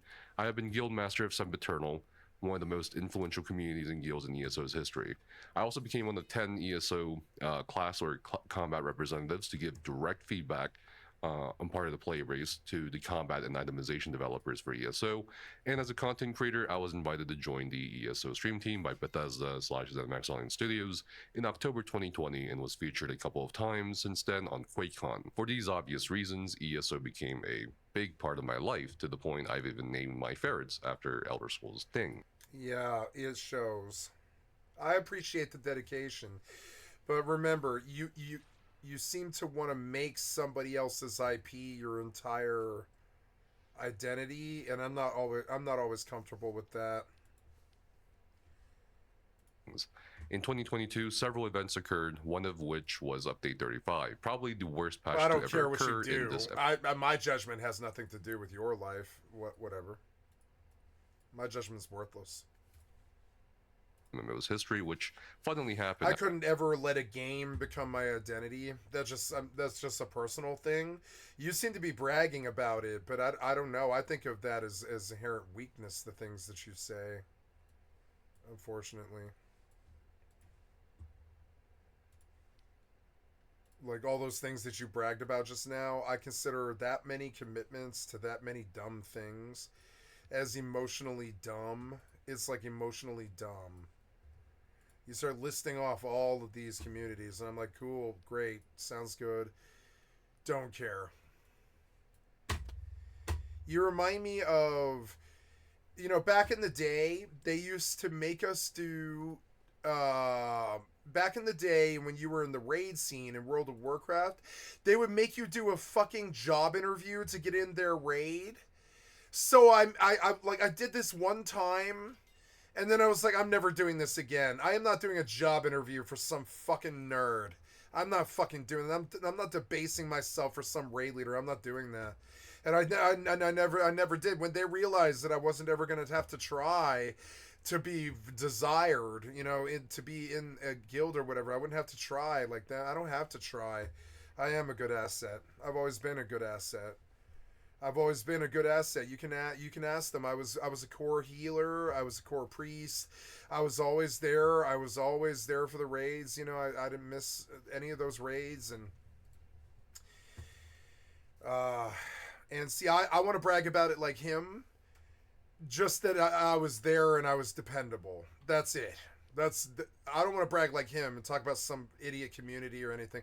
I have a WoW story, and it's an interesting one. And I went to the top, and I fell. I at the top, I was competing with the Chinese for heroic Ragnaros during the Firelands, and Firelands broke my fucking sanity. We were doing stuff like farming BOEs all day from the trash, and then going into raid for like another 5 hours at the end of the day, and then you would just go back to fucking farming the BOEs from the trash again. You wouldn't really stop. You would just, you know, and it became this obsession to try and get world first 10-man heroic Ragnaros, and it was fucking stupid, and it broke me. I damn near broke like 60 people too. I pushed in like 60 people, something like that.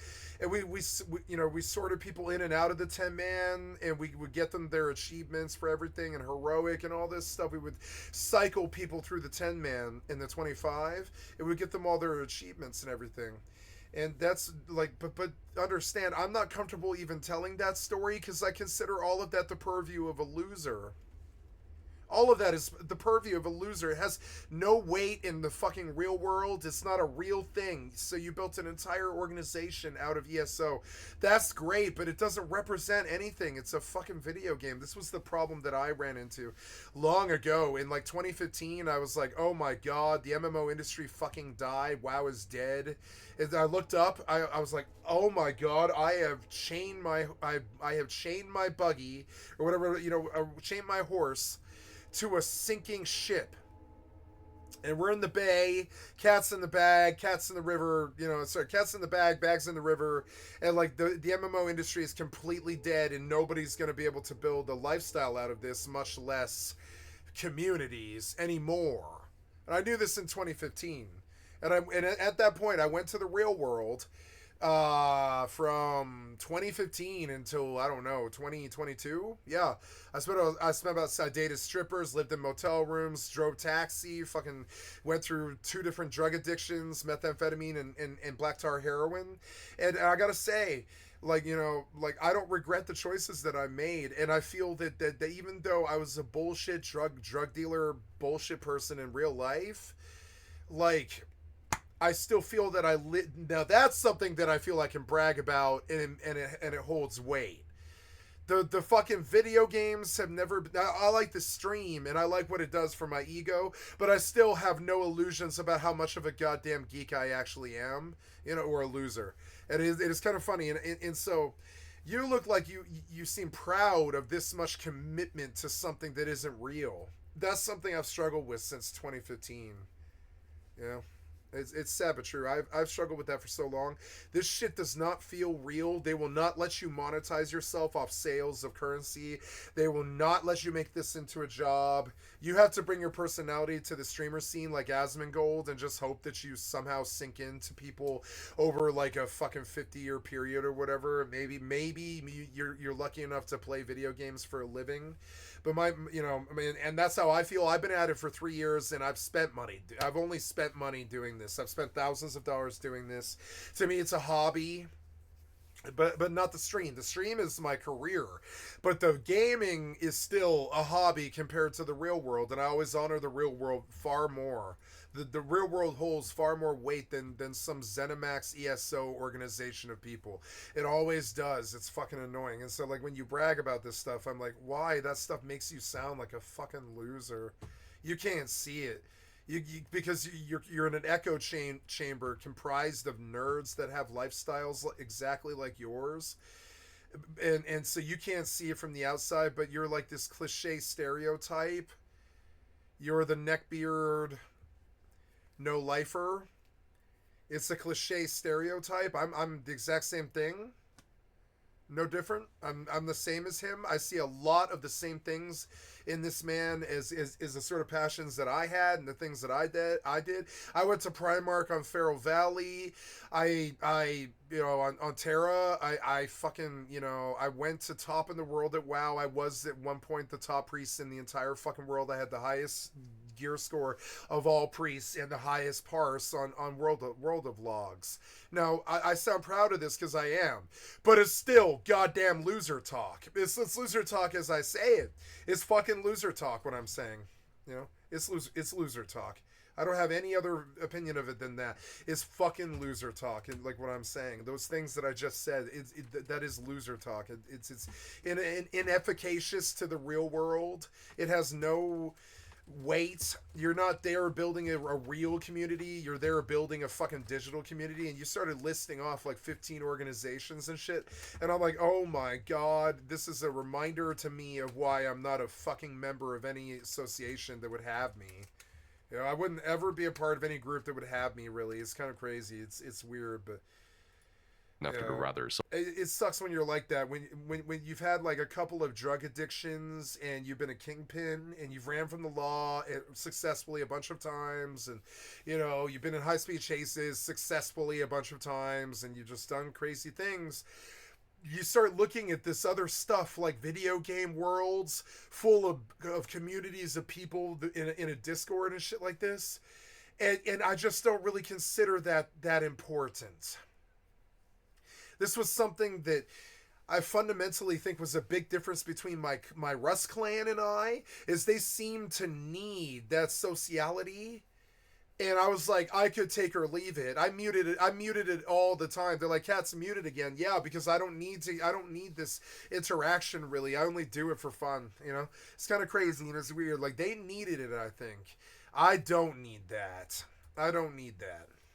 Sudden dissolution. I can easily build communities wherever the fuck I go. I don't really need that, Of the ESO class representative. I've never had a problem doing that.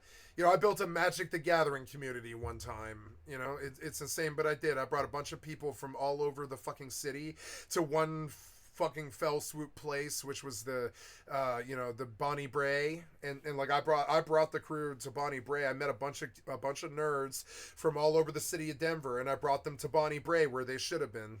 Bonnie Bray eventually ran out. It is not there. They ran out of money. They didn't, they just couldn't keep doing it. But like, but it's unfortunate. But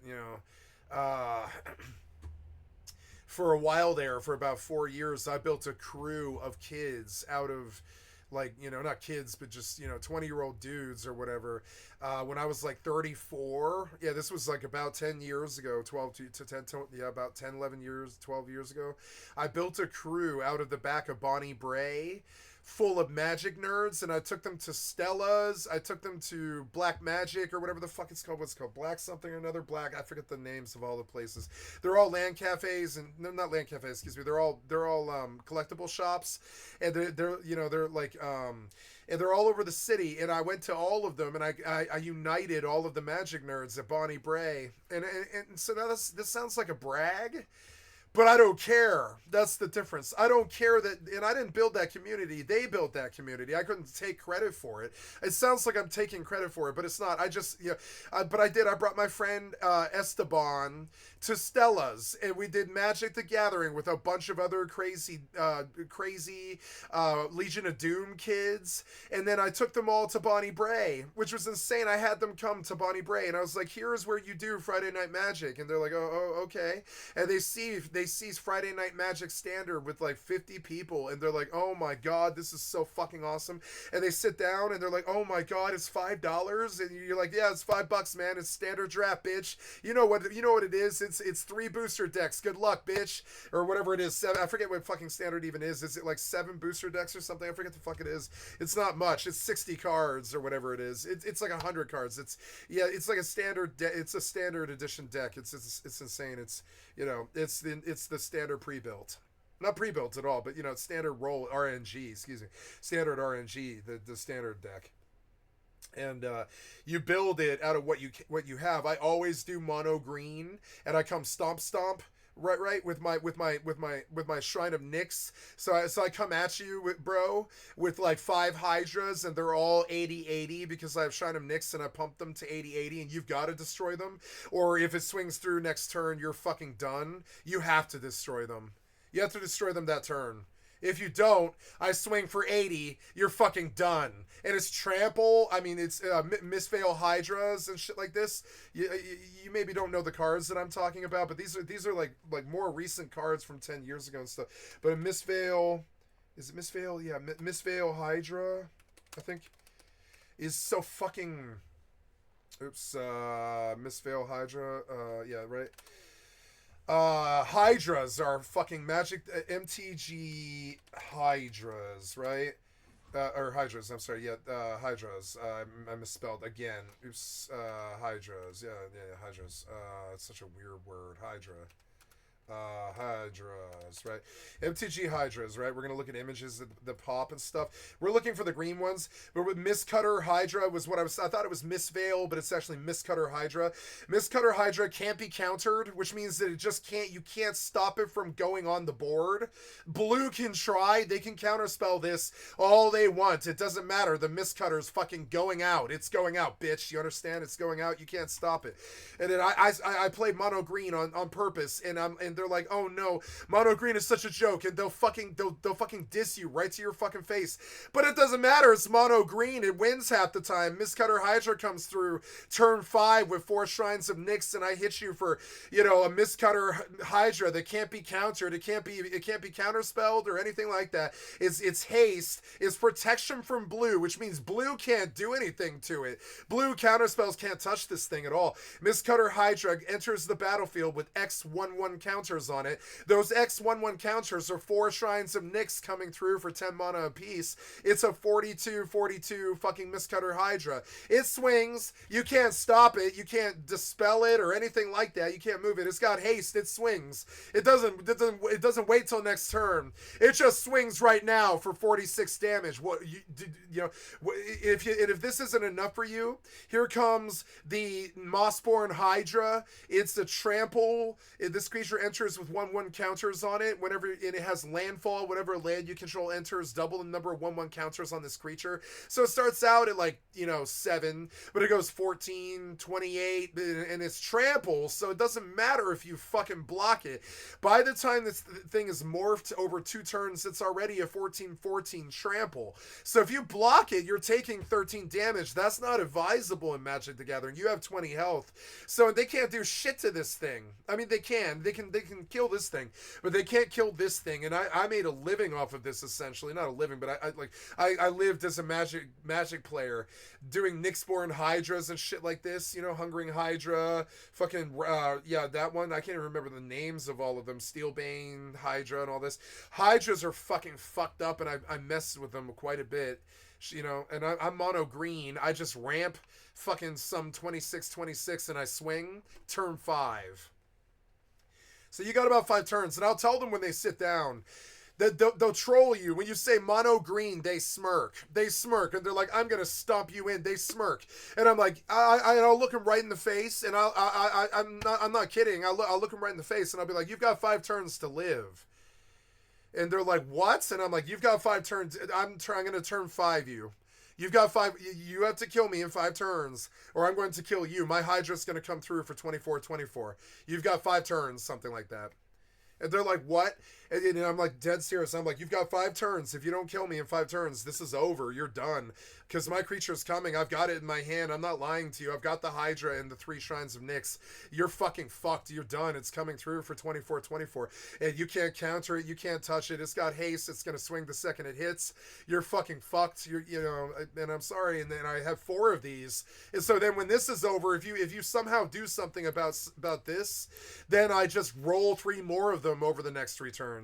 If I don't kill you by turn 5, then turn 6 you have 2 miscutters. By turn 7 you have 3 miscutters, and it's insane. And I'm searching my deck for them, and I'm pulling them out.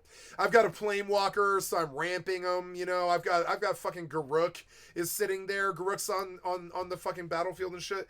And like, trust me, mono green will always make the nerds smirk. But I mean, I'm not kidding about I'll kill you in 5 turns. I'll fucking kill you. I'll do 28 damage in 5 turns. You have to fucking stop me.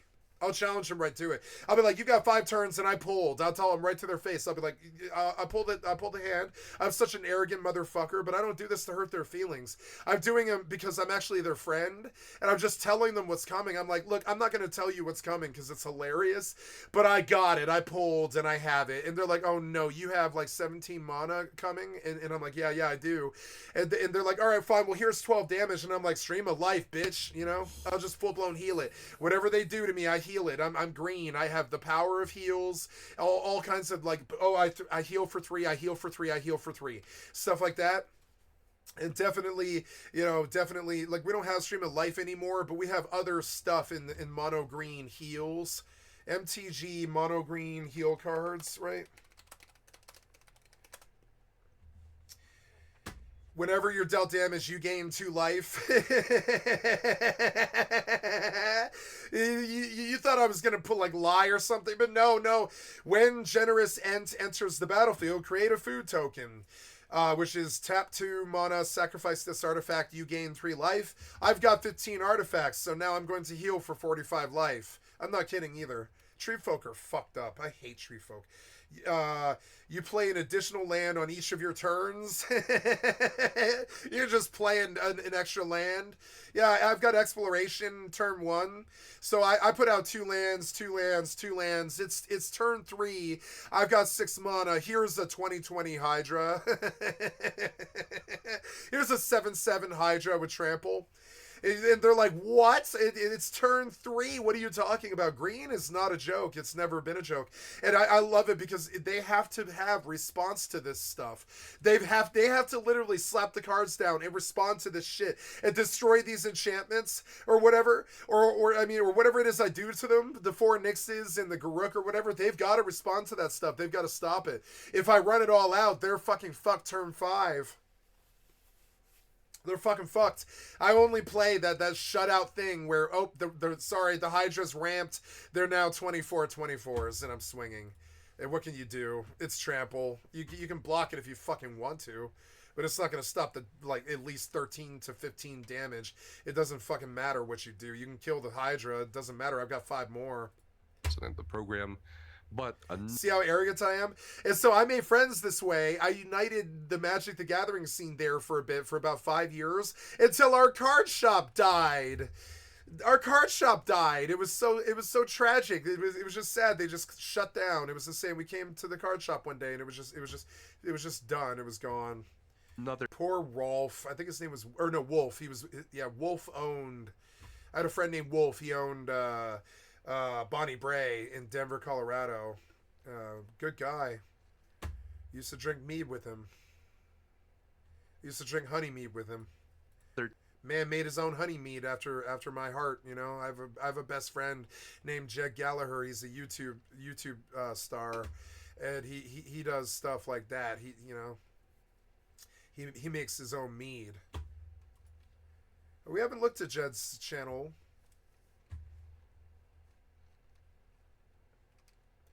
Let's go look at Pondering in the Pines. I actually really love that name. Everything Pondering in the Pines. Welcome back to Pondering in the Pines, guys. So, this is one of my best friends. Love him to death. We're out here. Saw him this year. I saw him this year. Hiking around at Red Rocks Amphitheater. Actually, you can see the amphitheater in the background here. Pretty lovely spot. And just a quick little public service announcement video today. You know, a lot of our videos are going to be edible and medicinal plants. Now, this is the one that we always watch. I want to go to the end of the list, and I want to do the bottom of the list because I never get there. So let's do mead magic, right? That's what I came for, and that's what I wanted. Welcome back. I'm doing your mead magic on my stream.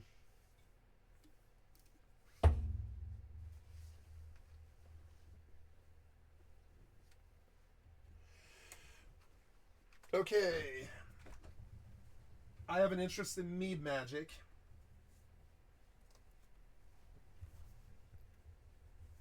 I'm going to say this to my friend. I'm going to text my friend. This guy right here, I'm going to text him right now.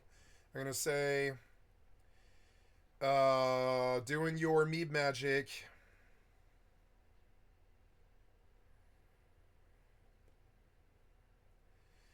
I'm doing your mead magic video on my stream, Jed. Thank you for the excellent content.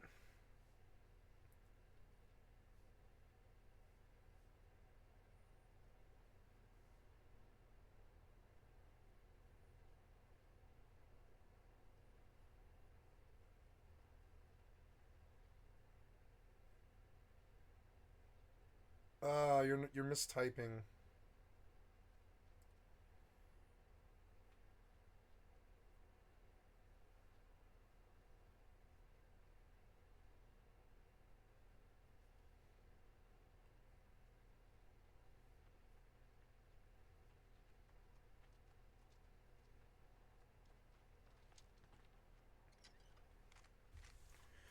For Pondering in the Pines, guys. So today we're working on another spring foraging recipes, but we're using these spruce tips. Spruce tips! Now, just a quick note, anytime you're doing wild foraging, please make sure that he has you a know fancy mic. exactly See, what he's it so is much that better at this than me. He's so much younger and better than this. He has a fancy mic that he attaches to his lapel.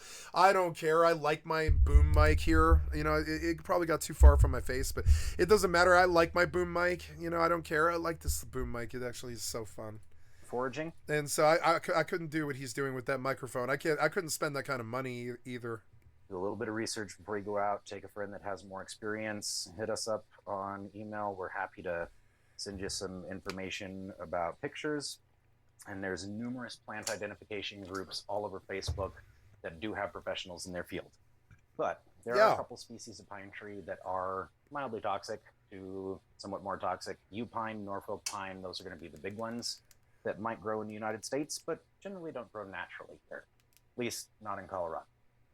So today we're using spruce tips, which gives us a beautiful, bright, citrusy flavor.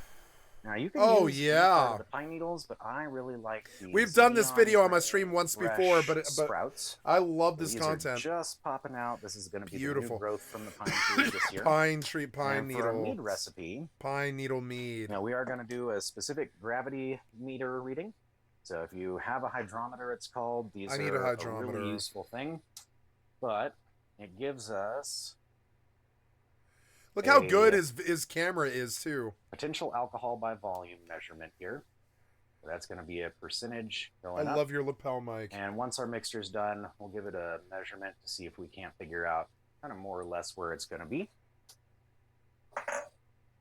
For now, though, in terms of measurements, you know, we're using a 1 gallon jug. So that's 128 ounces. And my general ratio for mead is going to be 30% honey by weight. So not by volume. You don't want to fill up a third of a gallon with honey, as your yeast is going to have a hard time with that. And at some point, it's going to stall out. That's such a nice mic. 30% of that by weight. You know, this is a 23 ounce jar, and we already have one in there. So we're looking at about another third of this Lazy jar Bee Ranch. to make our mixture. Fuck yeah, Lazy Bee Ranch. Oh yeah, look at that honey. Sweet as vagina. Oh my god, look how beautiful that looks. Things, I was very much an old world methodology. Yeah. Where things were just ratios. Mm-hmm. But the more I get into it, the more having these actual scientific measurements and precise units really gives you a better idea of what could have gone wrong if something goes wrong. Yep, milliliters. And especially if you're making alcoholic beverages, it's nice to know how high the content of your wine or your mead actually is. So we've got our honey and our water going here. It's actually getting pretty close to hot already. Now, if you're just going to do a basic honey and water mead, you don't really need to cook everything before you combine it together, put it in your bottle, and add your yeast. But I know a streamer. Spruce tips to I'm best friends with a streamer. Best-ish friends with a streamer. That's funny. today, these are going to have a wild yeast on. I know a successful streamer. He's got more success than me. See it? He's got 500 subs. I don't have 500 subs. I've got 500 subs, but we don't know. We don't know what number is mine and what what's other people. We really don't know. So oops, wrong video. Oops. On them. And what we don't want is for any competing wild yeast to produce off flavors in our mixture, or to compete with our Lalvin EC1118 yeast, which is actually a champagne yeast, but it's one of my favorites for making mead. Gives us a nice dry finish and usually a higher alcohol by volume than a lot of other comparable wine yeasts. Okay. So for this one, at least 2 cups worth of these spruce tips is going to be kind of the recipe. And we're just going to dump it in with our honey and water mixture. This is going to also increase the amount of spruce flavor in our beginning mixture. And there's various philosophies about leaving in our herbs or your plants or flavorings throughout primary fermentation. So what we're going to do is leave all of this spruce tip goodness in the jar as we go through our fermentation process. But a lot of people will strain this out before it goes in there so they don't have little chunks and bits. Either way, you're going to have to filter this out at least once more before it gets bottled up. And I do like that stronger flavor profile as opposed to just a quick cooking of our mixture to begin with. So, check back in just a couple minutes here. All right, guys, so we've had our mixture boiling for just a couple minutes. Look at that, it looks beautiful. That it's kind of changed the color of our spruce tips. We've gone from a neon green, spruce tips, kind of a little bit of a darker drab olive green. And we don't want that honey to really boil over. So, I'm going to shut off this mixture and get started on the next part of the process. All right. All right. So if you have enough time, I've house-sitted in this house. I have cooked on this stove. I have lived in this house for months. I have, taken care of things at this house. I have lived in his house for months. And I know this sink. I know this stove. I know what's behind him. It's funny. It's trippy that he just like takes me into his kitchen. I fucking love that because I've spent a lot of time in his kitchen. So the video is really, really special to me. It is because it's a piece of my childhood. I've been coming to this house since I was, 24 or something like that. I love his house. He has such a wonderful Colorado house. Stereotypically beautiful Colorado house. I'm trying to throw my beer can away. I'll be right back.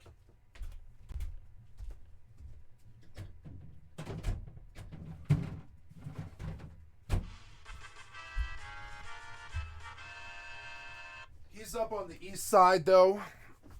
He's up on the east side where it's a little bit, west side's like that too. West side's grungy and so is east. Not doing really anything with your day. Go ahead and just let this mixture cool until it's back down to room temperature. You do want to keep it covered because you don't really want any spores or bacteria starting to grow in there. We're just going to go ahead and pour it in our brewing container.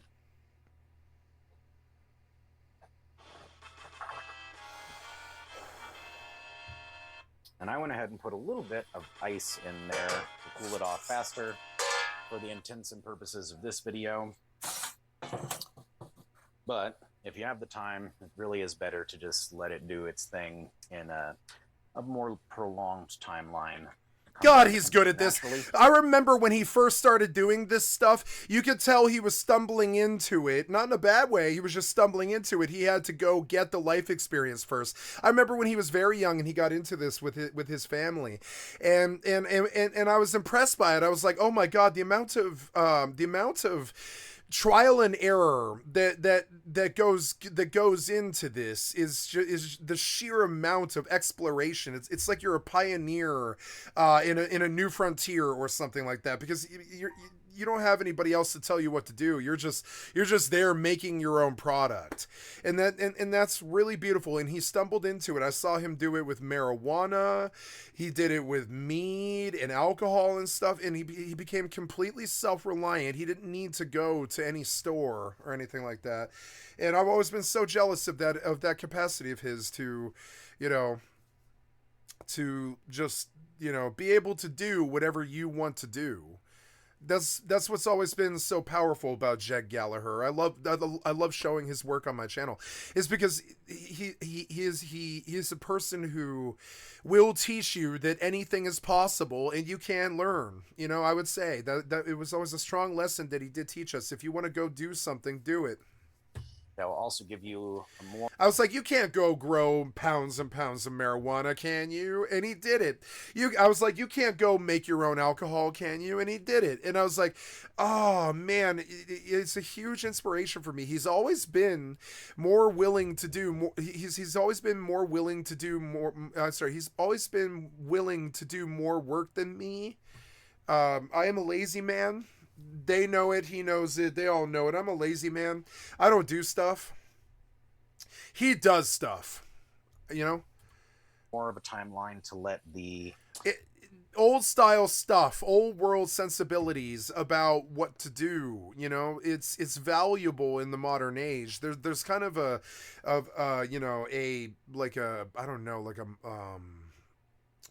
Hunger Games aspect of our lives where we needed to be good enough to deal with the Hunger Games, and my friends are good enough to deal with the Hunger Games. They've got med kits and guns. They've got munitions and travel. They've got motorcycles and transportation. They've got friends in high places and friends in low places. They've got thousands of friends, both of them, my inner circle. And they can do almost anything that they want to do. And so, and I'm immensely proud of this. I know his father's immensely proud of it. I'm fucking immensely proud of how skilled my friends are. It's something that I just didn't do. I spent all of my time on video games, and well, not all my time, but socialization and partying and drugs and driving, and video games, women, music. Spruce tips.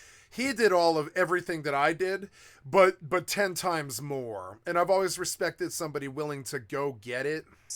Kind of simmer. So somebody willing to go get the knowledge. I'm the guy who sits down and drinks your mead. I'm not the guy who makes the mead. But it takes all kinds. It takes all kinds. My other best friend is just as industrious as him in his own way. And I look at their lives and I think there's lives of people who did stuff. I look at my digital life and it amounts to nothing. And that comes up, it came up recently when I was talking about this dude. I was like, okay, and we're talking about this dude. He's immensely proud of his ESO life. I'm not immensely proud of my video game life, but I know that it took up all of that time. It did. It like the lifestyle took up all of that time. And steep as a the same time that he spent learning how to make mead and become non-reliant on alcohol sales, right? He doesn't need to go to the liquor store, right? Which to me is so fucking powerful. I hate their dope and their fucking alcohol prices. Their dope and their alcohol are like that. You know, it's a Yellow Wolf quote, but it's proof that I really love Yellow Wolf. But you know, Yellow Wolf did a quote where he was like, "Fuck your dope and your alcohol, because that shit is overpriced." You know. And he's right. He is right. That shit is overpriced. The pot and the fucking liquor, it's overpriced. They see you coming and they fuck you. They fuck you in the ass. And like, and my friend, he's never been totally reliant on them. You know, there's times when I'm sure he buys their canisters and stuff or whatever, but I guarantee that he's never been reliant on them, and that's something that I've always found so powerful and amazing about him. He had the audacity to actually go be somebody. I didn't. I just sat in a digital realm like some kind of Ghost in the Shell or something. And the entirety of all my riches are on video games where it doesn't matter. You can see it right here. I mean, I'm sitting on like 3 billion liquid, 2 billion liquid or whatever the fuck it is. New World logged me out. Like, I'm blowing 10 grand a day on New World, and I'm like, you know, I'm sitting here and I'm farming up like a million gil on Final Fantasy 11 without actually playing the fucking game, you know? And like, and I'm just, you know, and I look at this and I'm like, this stuff didn't mean anything, but this does. This is the exact same stuff that I do in the games, but it's just not like, this reminds me of Mortal. This is like what, okay, this him making mead reminds me of Mortal 2. And I'm like, I could do what he does. It's a simple bit of water to some honey and some cooking and some boiling and shit. I can do everything that he's doing here, but I won't ever, probably, because I'd rather do it in like on a video game. I think there's value in both approaches, but he's the one who has liquor to drink at the end of the day. I've got nothing but pixels. Key in there with. And so I got pissed off and like, so from the age of like 37 until 41 or something like that, I believed that, you know, I believed this, and I had to stop thinking this way. I believed that the government had made my actual job, which is, you know, making online currency, illegal. And so I would tell people for like 4 years, I told them my job is illegal. And they're like, what? What, you mean like a drug dealer or something? And I'm like, no. My job's illegal. I have endless currency that I can generate that's worth its weight in gold that I could sell if I could reach a buyer without breaking the law and or making myself open to losing all my money, losing my PayPal account, being called a terrorist or that kind of thing. There's a lot of problems with RMT sales. You can't do it as a white guy in America. It's fucking difficult. And without getting your account frozen, because they don't like online currency sales. The company doesn't like online currency sales. Like, Blizzard does not like online currency sales. They know it's a part of their money, but they don't like it. And that's, you know, that's the thing. So, you know, and I think about this and I'm like, I don't know, I could produce endless gold on WoW in the fucking transmog scene. I could produce endless ISK on Eve in Poshfon. I can produce endless fucking gil on Final Fantasy 11 and sell it to the fucking nerds that play on this private server. If it was legal. If it was legal, I could just open a website and be like, hi, I play 4 games religiously. I have endless money on all 4 games, and I would like to sell you that money for, you know, 1 million gil. I want fucking $30 for 1 billion ISK. I want whatever the company charges. It's like $12.50 per billion or whatever. So yeah, and I make about, you know, $1 billion a day or something like that. So yeah, I want, you know, that's not much money to you, but it is to me. It's the money that should have made it possible for me to live as a man. It's not there. I can't do that without becoming a criminal, essentially. It's fucking fucked up. And so I look at it and I'm like, he was smarter. He built an empire out of real things. I didn't do that. My empire is a digital empire of dust. It's here. He has these things too. He has these things as well. He plays Eve just like me. He has these things just like me. So there's no difference, except he built his, you know, he built his empire out of real things. I built mine out of shaky pixels that fall to antiquated dust. And I kind of have some sympathy to people who choose lives like I did, because there's legitimacy to everything that he did. There's no legitimacy to anything that I did. That water. And I get jealous, and I look, and I take his lesson to heart, and I listen to every word, and I learn how to unlock my alcohol potential or whatever, right? And I listen to the teacher because I understand that he is teaching me how to create something out of nothing, you know? At this point, make $1 out of 15 cents like a true Zen master, you know? Like I'm doing in Eve. I turned the hypernet into a 3 billion a day fucking habit. And like, you know, and I've got 600 mil going in for cores. I've got 600 mil going out for ships. I'm coming and I'm gambling. I'm winning 9 out of 11 for some fucking reason. So I come back to the fucking market and I dump another fucking 300 mil or something like that. And you can just see it. Like, you can see me make money right in front of you and shit. Except like when he's done, he has alcohol and weed and stuff like this that people actually fucking value, like, a lot. Like, he's been ripped off and stuff that people actually fucking value. And like, I've never ripped him off. Well, I've stolen acid from him, but I've never ripped him off. You know what I'm saying? These people ripped him off. They would show up and steal plants and stuff like that right out of his backyard and shit like that. It was fucked up. And like, you know, and it must be nice to have something in the real world. That was always his vibe. He could not live. He is a digital person completely. Did Jed Gallagher? He absolutely is a digital person, just like me. But he doesn't live there. He lives in the mountains. I've always been so jealous of him. He built a real life out of what I consider to be fantasy. I consider being free of the liquor store fantasy. I consider being free of the dispensary fantasy, the stuff of fantasy. You know, he is a completely free man, completely off the grid. Power, I'm sure he buys stuff like gasoline and power and all this, but tobacco probably. But like, but in terms of reliance on anybody else, the answer is no. I wouldn't say he needs anybody. Tips all down at the bottom. And that's the whole thing. He tried to teach us all this, but ironically, his best friends didn't necessarily have the same lifestyle that he has. It's sad. I'm a digital fucking ghost in the shell. My other best friend is a cult leader. I'm kidding. My other best friend is not a cult leader.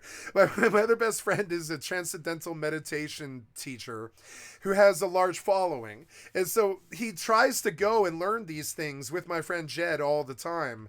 But he just honestly doesn't have that much time either. He doesn't have that much time.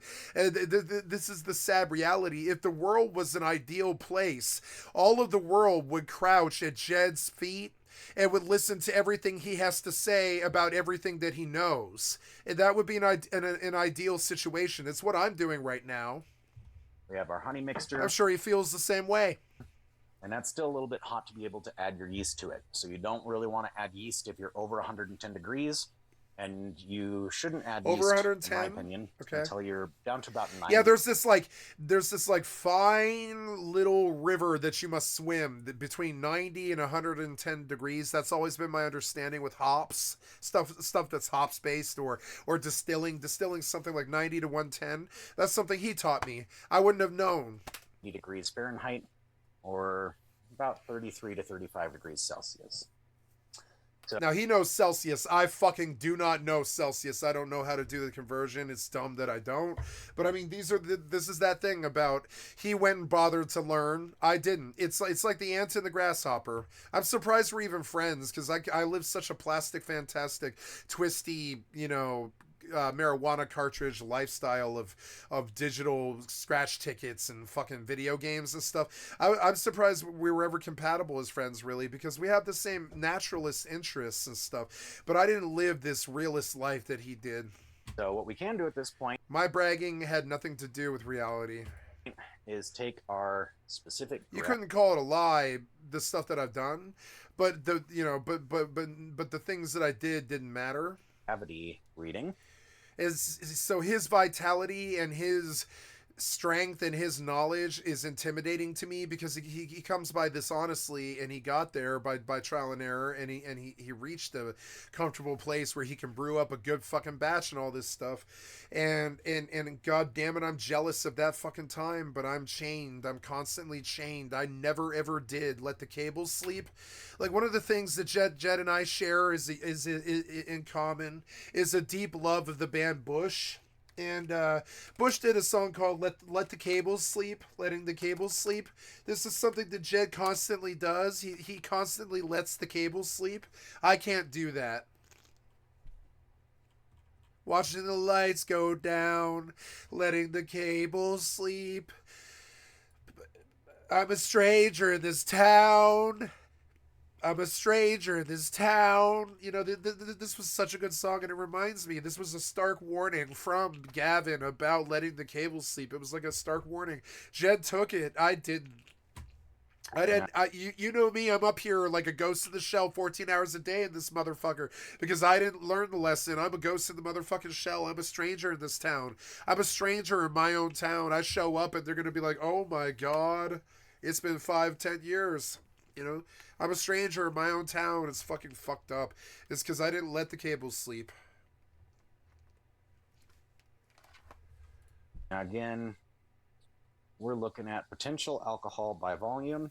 Yep. So this gives us a rough idea of how alcoholic by percentage our mixture might be.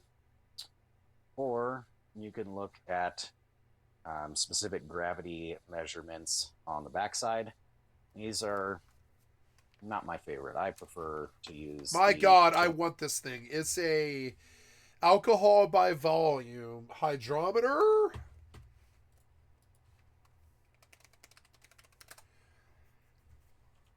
Yeah. Oh yeah, it's a hydrometer. Yeah, I've seen these before, yeah. And so okay. Gotta get a hydrometer. Potential alcohol by volume. So the way that there's a wonderful science store over on 285, which is Hampton. There's a wonderful science store over on 285 in Hampton, 285 Hampton and Wadsworth. It's like right in there. I used to live there for a couple of years with my stripper ex-girlfriend at the extended stay. And when I was feeling lonely or something, I would walk across the street. And I would go to the science store, and I would just hang out in there. And they knew I wasn't going to buy anything, but they wouldn't kick me out. They get visitors all the time. And I just walk around the science store. I fucking love that science store. Let's see, science store, Denver, Colorado, Wadsworth, 285. The Science Company. They're South Wadsworth and West Hampton.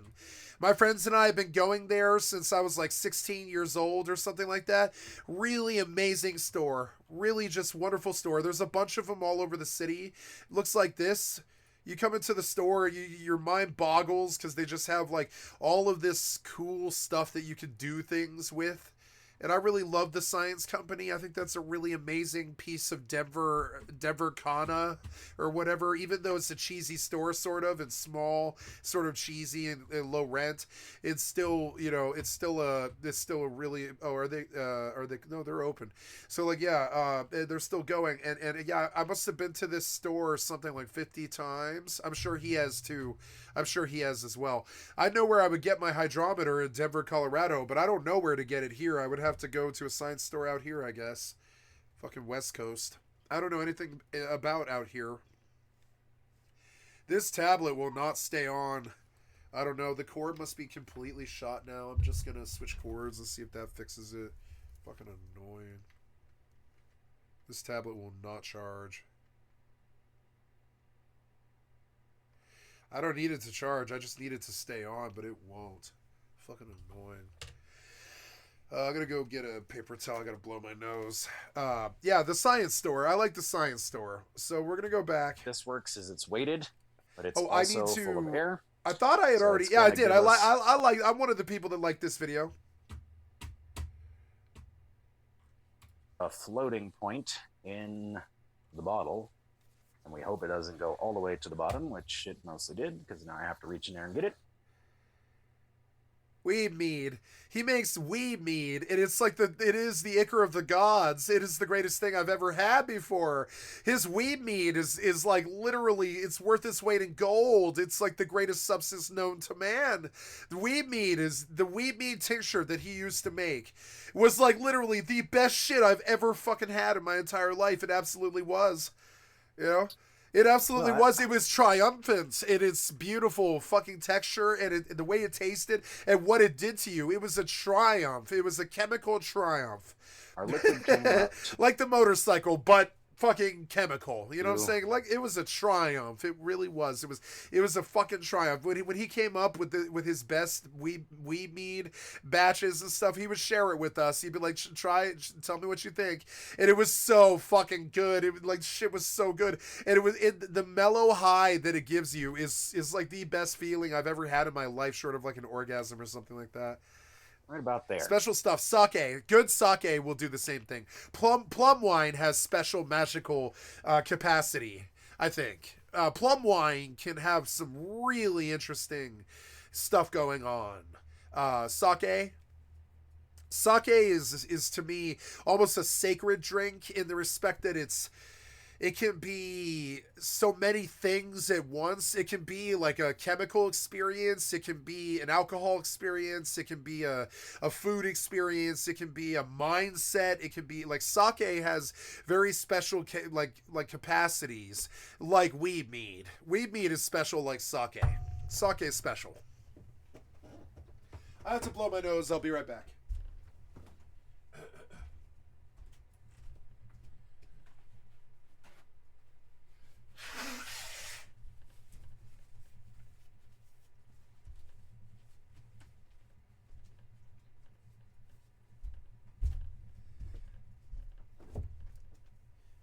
I know that this isn't video games, but I get to feeling guilty that I don't support my friend Jed enough, you know? So I like putting his stuff on my channel. It actually really gives me a lot of joy. I don't do it enough. It's been something like 3 months since I last did this, and I feel guilty about that. So this mixture... I don't religiously watch streamers, or I would just watch his stuff every day, but, you know... With the current amount of honey but I try to do it when I feel like I can. It's not being a ghost in the shell on the video games, but I don't care. That's actually what's so beautiful about it. It's like a reconnection to the earth. An alcohol by volume potential. Now, I have a tendency to run multiple fermentations. So after we ferment for about a month, multiple fermentations, our spruce. Yep, you get generations going, batches. You get batches of stuff coming through. This will actually get poured into another sanitary gallon jug, and we're going to add a little bit more honey to it and try and boost that potential alcohol by volume. Generally, my meads end up being... I'm going to get some Canada Dry. I'll be right back. I'm thirsty because I drank an entire handle of vodka in the space of 2 days. But I'll be right back. I'm going to get something to drink. Something to drink here. Oh, I have lemonade, which is good. Lemonade.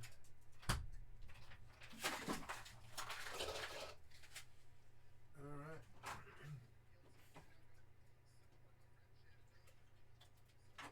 Refrigerate this lemonade. I love my magic bullet. Yes, I do. Yes, I do. Do I open another cannon jar? Yes, I do. Sweet. That's good. Alright.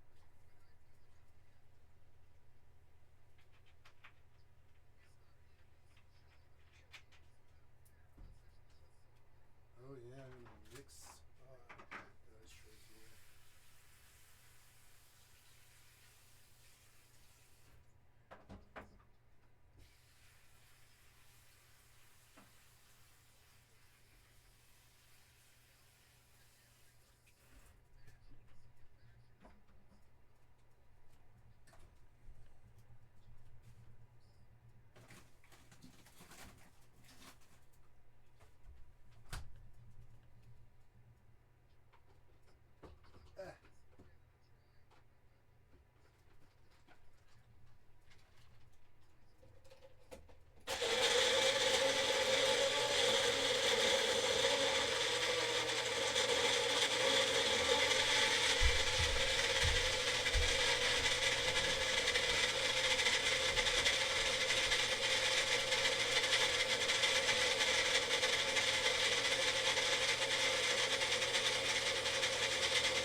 just drink from the thing. Why not? Or, well, I could dump, I guess. Okay, sorry, guys. Sorry for the wait. I'm just, I made a a pink lemonade smoothie. And I needed to go... Somewhere around 16 to 18% by volume. So a little bit stronger, but still nice and dry. For now, we just got to walk away from this and let it cool down, but check back in just a little bit. All right, guys, so we've come down in temperature. That took about 30 minutes or so for this gallon 30 minutes jug in the fridge to go from about 140 degrees to about 93 degrees Fahrenheit. So at this point, we're ready to pitch our yeast. Now, if you're OCD or just really want to make sure everything's done properly, you can take your yeast packet and a little bit of the mixture in your jug, and that would go just in another vessel, and you mix the two together so that you have a liquid mixture to pour in. And I've been doing this a long time, and simplicity, there's nothing wrong with it. So what we're going to do is take our packet of yeast and just pitch it directly into a gallon bottle. Yeah, fuck it. You don't need to do that. And as it spreads out on the surface, oh, I love seeing it fall. Beautiful. Oh, I love seeing it fall. Yeah. Oh, look at all the little things fall. It's so beautiful. As it starts to eat up that sugar. Mankind is so weird. This is the stuff that we get up to. It's sort of interesting. I love it. Turn it into lovely, lovely wine. Lovely now, last wine. Step. This needs an airlock. There's multiple different models of these. These are actually probably the cheapest, and they don't last a super long time. So it's actually going to be 3 pieces here. You have your bung cap. So this is going to go directly up top. And before you do this, you do want to make sure to sanitize it. So mine's already been through Star Sandy rinse.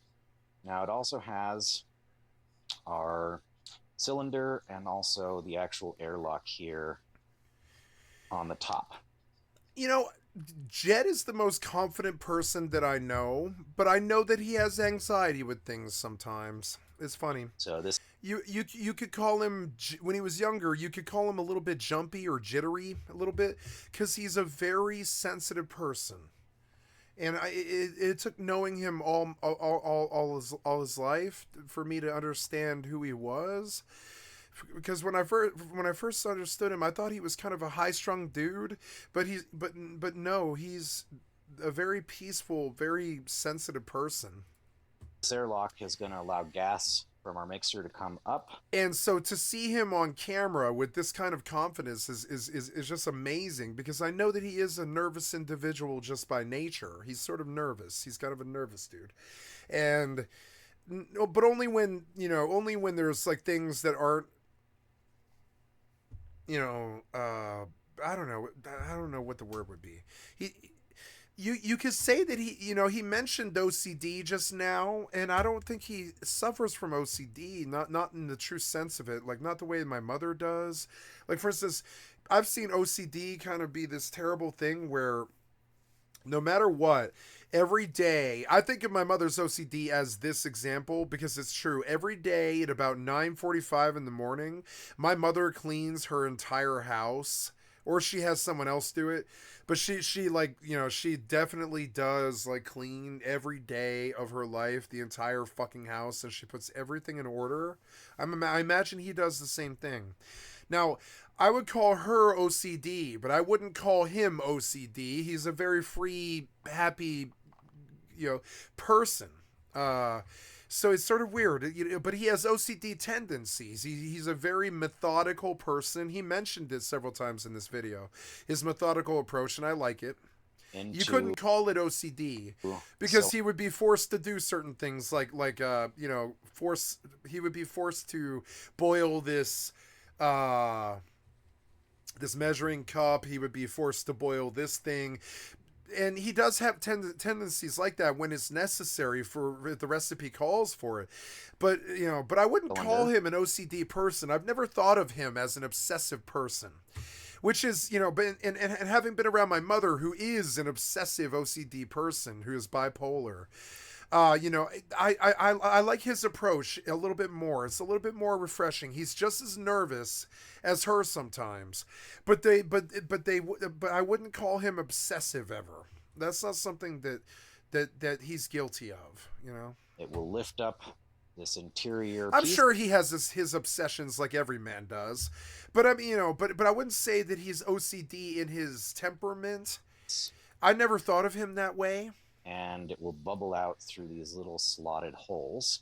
And that allows the carbonation, the excess CO2. And I think I sense that, you know, he mentioned it, and I sense that you know, he has these tendencies. He mentioned it in the video, and I thought, you know, that's kind of funny that he did mention if you have OCD tendencies, you could cleanse this glass and cleanse that glass. You could pour into a different vessel and all this other stuff, or you can just, you know, dump in. And I like that he dumped in because it goes against the OCD nature of who he is. I like that he dumped it in. It's good because some of my nerd friends, like I had a friend named A, who's also a really good acquaintance, or well, like a deep inner circle friend of ours, who was best friends with my best friend when they were young. And my friend A, like Jed, the only reason I say Jed's name is because he's got his entire name on his channel, which is sort of crazy. But yeah, I love that he has his actual name. I think that's so fucking brave in this day and age. Not that anything bad will happen. It's just fucking brave. It's the kind of person that he is. He's always live loud. He's always lived out loud. You know, I love that about him. He was brave enough to put his name in his YouTube title. I could do that. I'm not scared to do that. But my name sucks, and people will stumble on it. They won't know what it means. So it's sort of like, you know. So he has a much more beautiful name that just sort of flows off your tongue. My name, it causes people to stumble, especially the spelling and stuff. So I wasn't brave enough to put my whole name on my YouTube channel, and that's an inspiration. Maybe I should. Like, if he's got the fucking balls to do that, maybe I should have the balls to do that. Like, I don't care about the Skycat name. To escape. To me, that honestly, the word Skycat, it comes from Final Fantasy 11. When, like, you know, when you're up in the higher ranks and stuff, you do a dungeon that's called Sky. And I've always played female characters, and the best female characters are the Mithra women, the Mithra cats. And I play Final Fantasy 11. That's my favorite game. So Skycat made more sense to me than my original call sign, which was Catalysta. And Catalysta makes sense. It always did. It was, you know, it makes sense. It's a reference to my favorite author. Without causing your mixed. But Skycat still feels weird. It feels like an amalgamation of my real life name and my computer name. And I would rather have my whole name. After seeing him do the break, you know, there's subtle stuff here that he's doing with his career that is influential on me. Like, he was brave enough to use his whole name. Like, he doesn't need to hide from anybody, because he doesn't. And the information that he gives is really fucking worth its weight in gold. It stands on its own value. So, like, you know, and you can see this stuff stands on its own value. It definitely does. I love that DIY is mentioned. I've often wanted to put the words DIY in my fucking stream title. Absolutely. Just let the world know that I'm in this for myself. I've got people, but I don't want their fucking help. I don't want their help to do this stream. I don't need it. I don't want it to actually explode. And so, yep, and he, in the same way, he probably doesn't need help. You know, he doesn't need help with this stuff either. He doesn't need to be told what to do. He knows what to do. Itself. So same with me. I know what I want from my stream and what I deliver and who I am and my personality and all that stuff. It's insane. I do. So it's like, so I see the execution. I love the DIY thing. I love that he's got a hashtag homebrew thing. I love this stuff. It's actually so dope. Yeah, homebrewing stuff. He's in the homebrew scene, which is so dope. Look at all the beautiful information that's here. Simple homebrew means stuff. I didn't want to go off his video, but yeah. Fucking amazing. So where were we? We were like right about here, I think. And we're gonna add a little bit more honey to it and try and boost that potential. I think I skipped. Well, no, he's doing the hydrometer reads. On the backside. These are. Oh no, we were here. We were here. Actually, probably the cheapest, and they don't last a super long time. So it's actually going to be 3 pieces here.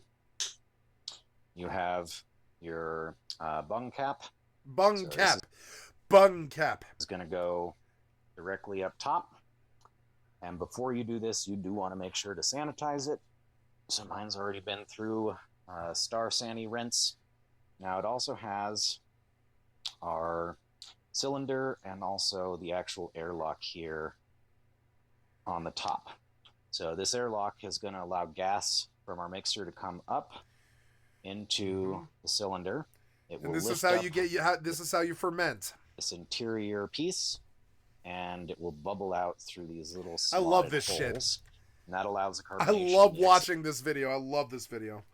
This is like one of my favorite videos of all time, and it's weird because it's one of my friends. Of course, I'm biased, but no, the video itself is actually so fucking good. It's simple and it's to escape. It's to the point. He I don't think he even editorializes here even once. I don't think he even really like does anything but the whole method. And no, I've lost my pen. I don't know where that is, and that sucks. Where did my pen go? What did I do with my pen? No. Did it fall?